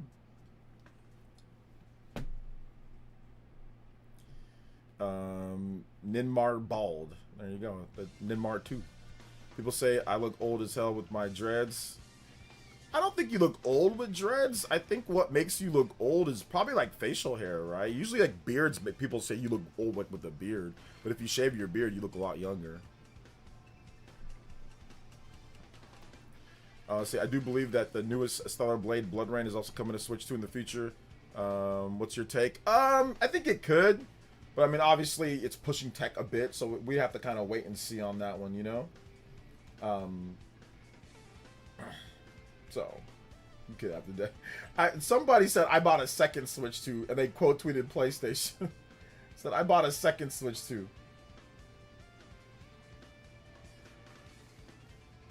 So yeah, a lot of people posting Switch 2 stuff, but I do think that it's my algorithm. You know, I do think that it's my algorithm that's just showing me all the Switch 2 stuff.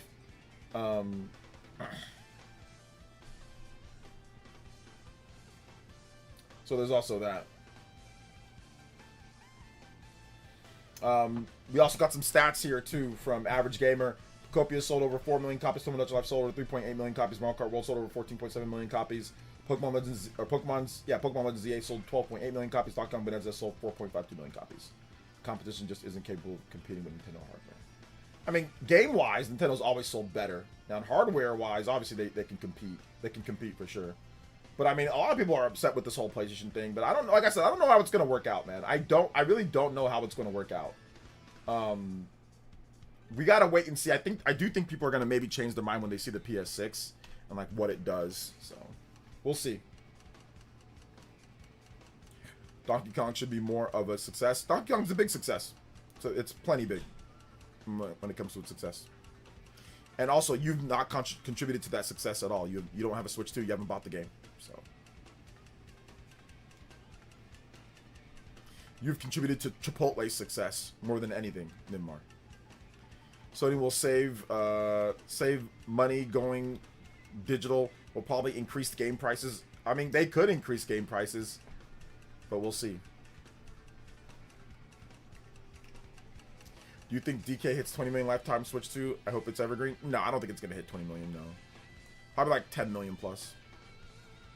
A lot of people are seeing the Switch 2's prices being a big selling point, which is funny because I'm sure some of them were saying the price dropped a year ago. Drop the price! What's up, Joe?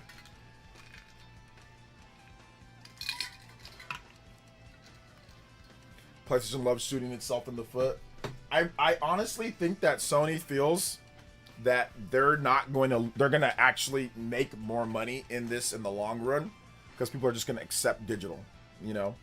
So I think that's what's going on. I think they're just gonna hold steady. They're gonna hold firm and just say, like, you know what, we're gonna call your bluff. You know, we're gonna call your bluff. We're gonna call your bluff on this one.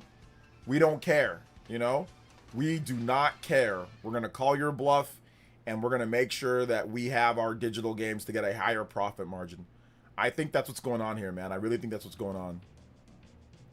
So, it's exhausting already, even just talking about it at this point, you know. Shout out to everybody that watched my video last night, by the way. I dropped the video at midnight my time, or 3 a.m. East Coast time. And that video is doing really well. So I'll drop videos whenever they're done. Because obviously it doesn't matter what time I drop them. People will watch it whenever.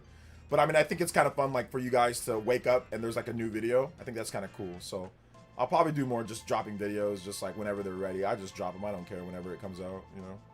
So shout out to everybody that watched my video this morning early. And then everybody that watched the video today with the whole Xbox situation, like blocking the stuff. So we're going to have a new video about the whole Nintendo striking situation or whatever. We're gonna have a video of that. I'll probably make that video tonight, and we'll probably release it tonight if I can finish it. That is, you know. So.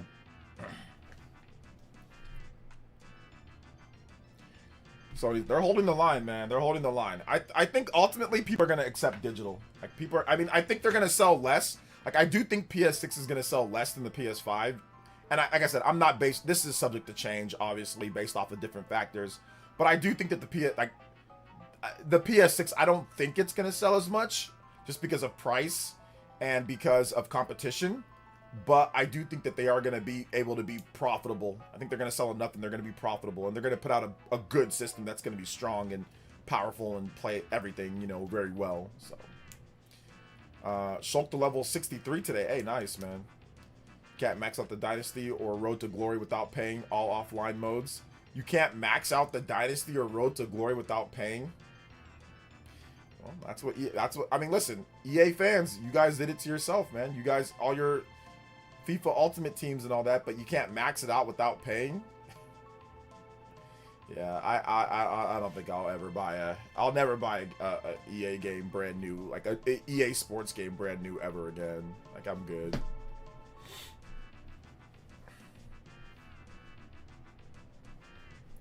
I want Sony to use that drop the price energy for state of play, keep physical.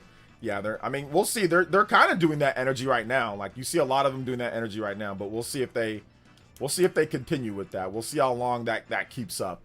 And like, we'll see what happens. Like, I think that they strategically announced it now because they could have waited. They definitely could have waited till 2027. There's no reason to announce it now, right? If it's going to come out all this year and all next year, we're going to get physical games. Like, why announce it this early? Well, they're trying to just get us prepped and get us ready. Like, oh, it's already been announced. Oh, well, let the blowback, let the backlash, let it fade after we put out Wolverine in different games. And then, like, by the time the PS6 comes out, I'll be like, hey, that's old news. That's what they're doing, man. Oh, this is old news. It's no big deal, you know?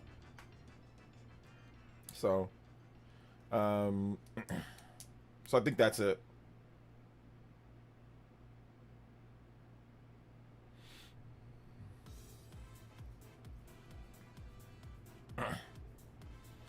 So I think that's going on there, man.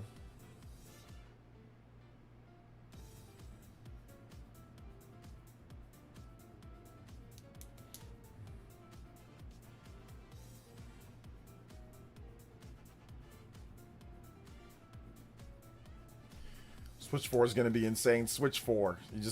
We just skip right over the Switch 3.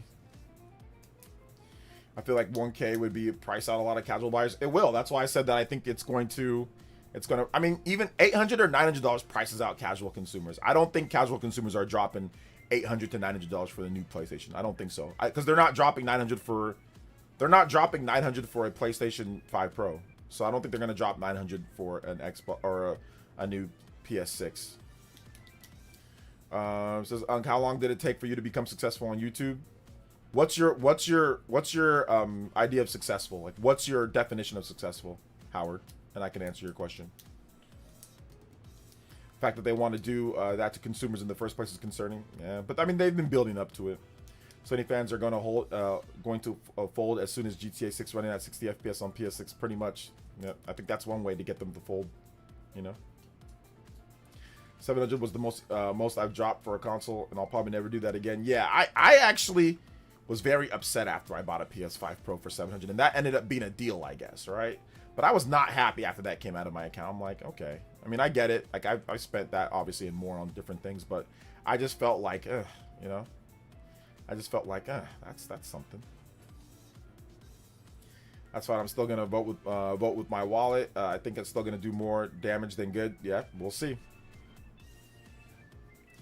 It's going to be at least 1,200 when you look at the Steam machine, and probably not as strong as the PS6 will be. Well, they can subsidize it a little bit better than the Steam machine. So Steam machine's not subsidized because nobody's really going to actually buy that thing. It's just hardcore Gamenites and like content creators that want to make videos of like, yeah, why did I buy it? You know, so yeah.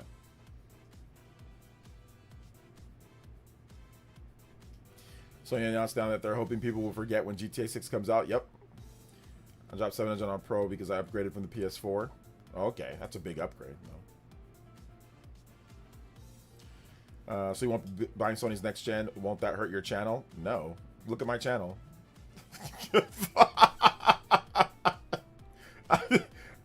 No, actually, that it's precisely the reason why I pivoted. Absolutely not. No, not that I can attest to. No.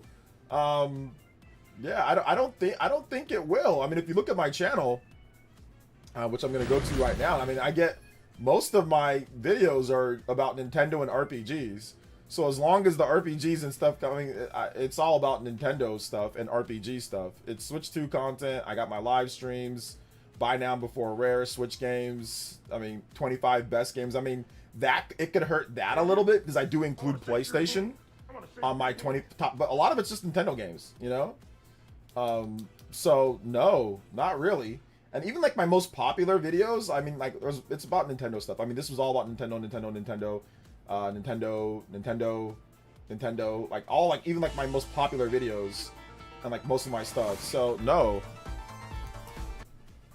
Evening Ninjas. What's Have up, you Shinru? heard about the CEO of Sony selling his stocks right after it shot up when they announced all digital? Here's a video about it. Take a look and let us know your thoughts, OJ. Yeah, I mean, I don't need to watch the video. I did see that, so I can speak on it. And yeah, I mean, it could have just been he was planning on doing that. Like, I don't know if it's insider trading or you think it's a sinking ship or he was just trying to make a nice little profit off the stocks going up because they did get a boost. So obviously he made money off the stock. So I don't need to watch the video on it. Shiru, I did see that. But yeah, right now it's like I don't want to accuse him of insider trading or accuse him of anything that's nefarious right now, because that can be illegal, or that could put some people in hot water. So I think I'll refrain from doing that. I'm also not the best with stock market stuff as well, so I don't want to say anything that's dumb. So I'm just gonna really leave that alone. Like, I want to protect myself legally with that one, so I think I won't touch it. And I'm definitely not gonna watch any videos on it. But I do know, like, you know, I do know of what happened, Shinru. I did see that, and yeah, I mean, if it was, then it was. But yeah, I think it's good to probably just stay silent on those type of topics, because once again, I don't want to accuse anybody of, you know, fake insider trading or anything like that. I don't want to get caught up in that type of stuff, you know. I don't really talk about stocks and all that too much, just because there's no point in me talking about it. Like I said, I do know the stock market, and I do, you know, have some things, but I rather not get into stuff like that, because once again, it can be kind of a weird situation when you talk about stocks and all that. So So I'm okay. But thank you for the 5, Shinru. I do appreciate that. But like I said, legally, I don't want to insinuate or accuse him of anything illegal right now and at this point. Unless it's been, not if it's confirmed, then we know for sure, okay, like he did something, then okay, we can talk about it. But yeah, right now I don't want to get into that, because like I said, I am broadcasting to, hundreds of people, and thousands will watch it on, on afterwards. So let's see, it's only insider trading if it's sold before the info came out. Even if he planned it, he knew an announcement it's going to happen. He is the CEO. Yeah, I'd rather just not, like I said, I'd rather just not touch that topic. But I did see it, though. I did see it. But I mean, it's his stocks. He can sell it. He can do what he wants. I don't know the Japanese laws too, or the American. Like, I don't know all the laws with all that type of stuff as well. So yeah, it's best to leave that one alone. My idea of success is viewers and ad revenue about gaming content. Okay. So I'll make it. I mean, because that's a pretty broad thing. Because I mean, a lot of people do have viewers and ad revenue, but they don't make a lot. So I'll say this: I became to the point where I was self-sufficient, where I made a little bit over breaking even, so I can pay all my bills and I can pay for food for my family. Right? I think that would be like maybe a success. I can pay all my bills and food for my family. I started doing this full time in 2017. And I started breaking even / a bit above at the very end of 2017 / early 2018. So it took me about 8 months or something like that. But I already had a channel though. So I already had a channel. I already had everything. So that's not fair. So I started this channel in 2013. So if you want the real, like, okay, how long did it take you for real to actually have viewers enough and get a lot of good views? I'd probably say it took me about, let's just go from 2013. It took me about 4 or 5 years to be truly like, okay, I've got a viewer base, I've got people that are watching normally, everything's kind of good. So I'd say about 4 years. Let's see. Yeah, the stock stuff sounds misleading. If execs want to must file stock sales months in advance, if he did, he would have done months ago. Yeah, like I said, I'm not sure what's going on there,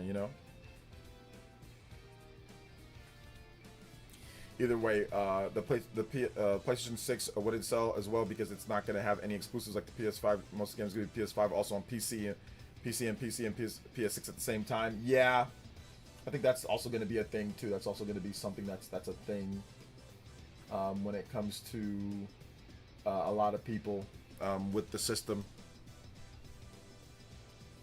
Says, where is Wolf of Wall Street when you need him in the chat? Wolf of Broke Street, that guy? Yeah, that guy's a weirdo.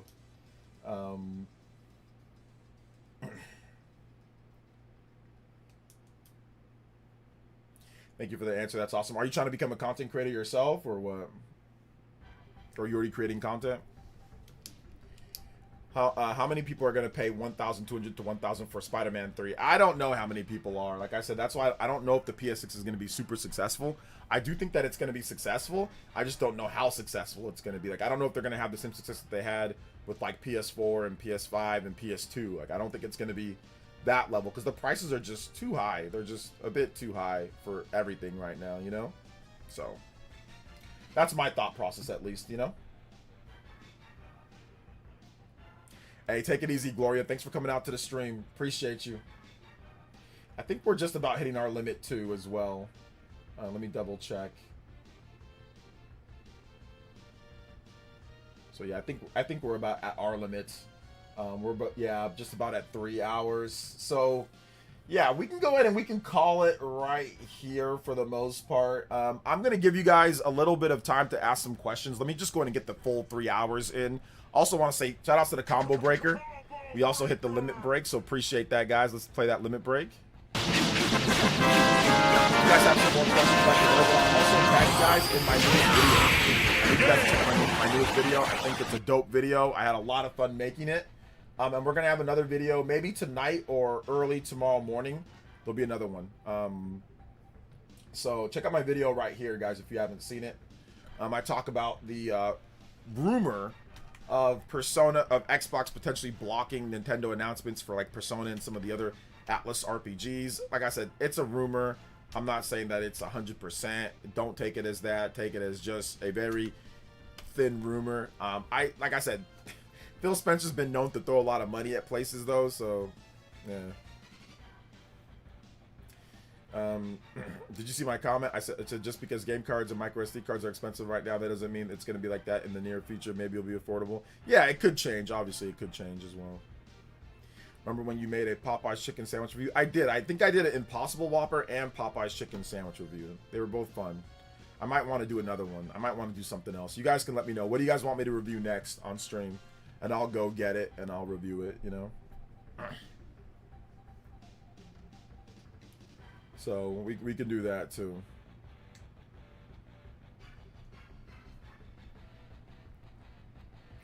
Sony is really underestimating how turned off people can be with digital only system.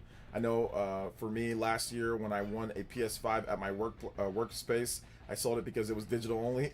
Well, you could have bought a disc drive for it, Matt. But I mean, yeah, I feel you on that one. Grimace shake. I can't drink a shake. Like I can't drink like milk and like dairy products. Otherwise, I'm going to implode on stream. Let's see here. Is the Impossible Whopper good? I've been tempted to try it. Yeah, I think it's good. I think it's solid. There's no way third party will leave PlayStation behind long. Leave PS5 behind long cross gen. Oh yeah, there's gonna be a long cross gen. Super long cross gen. Super long cross gen. Casual Noob said don't miss. I did miss your dono. Oh, Casual Noob, and thank you to Andrew and Havocbringer. Thank you guys for the subscriptions. And Diana Prince, and says, hey OJ, just got here. Just saying I don't need to spend money on PlayStation. They need me, the consumer. I canceled my PS Plus Premium and refund GTA 6 and Marvel Token. Oh my goodness. And I canceled Wolverine. I can hold out. Can PlayStation? That's crazy that you did all that. That's crazy. Dang. Dude, my man really did it. So, my man really did it.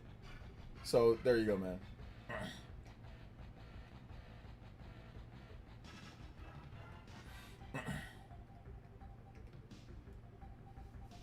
Really did on there. So, yeah, man.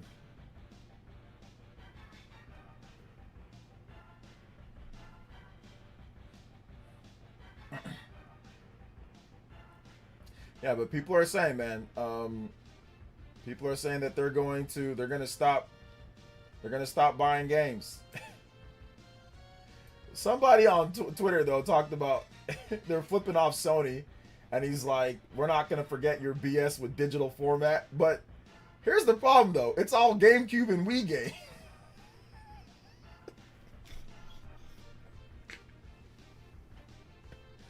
Wait, hold up.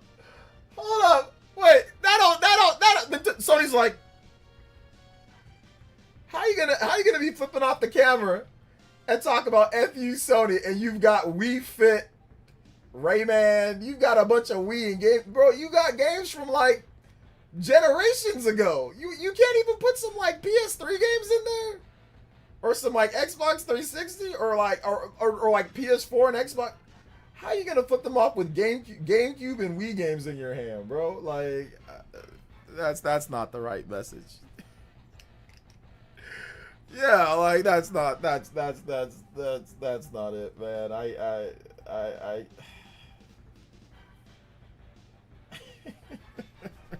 Oh no. This is why I think Sony's just thinking, yeah, y'all frauds. Y'all gonna buy it. Y'all gonna buy it anyway, man. Y'all gonna buy it anyway, bro. I keep it a buck, bro. I was thinking, I'm like, I was like, for a second, I was like, wait a minute. I was like, no, I like my options, man. I like my options. I'm standing on business, man. Shout outs to Casual Noob. Casual Noob, I'm gonna stand on business.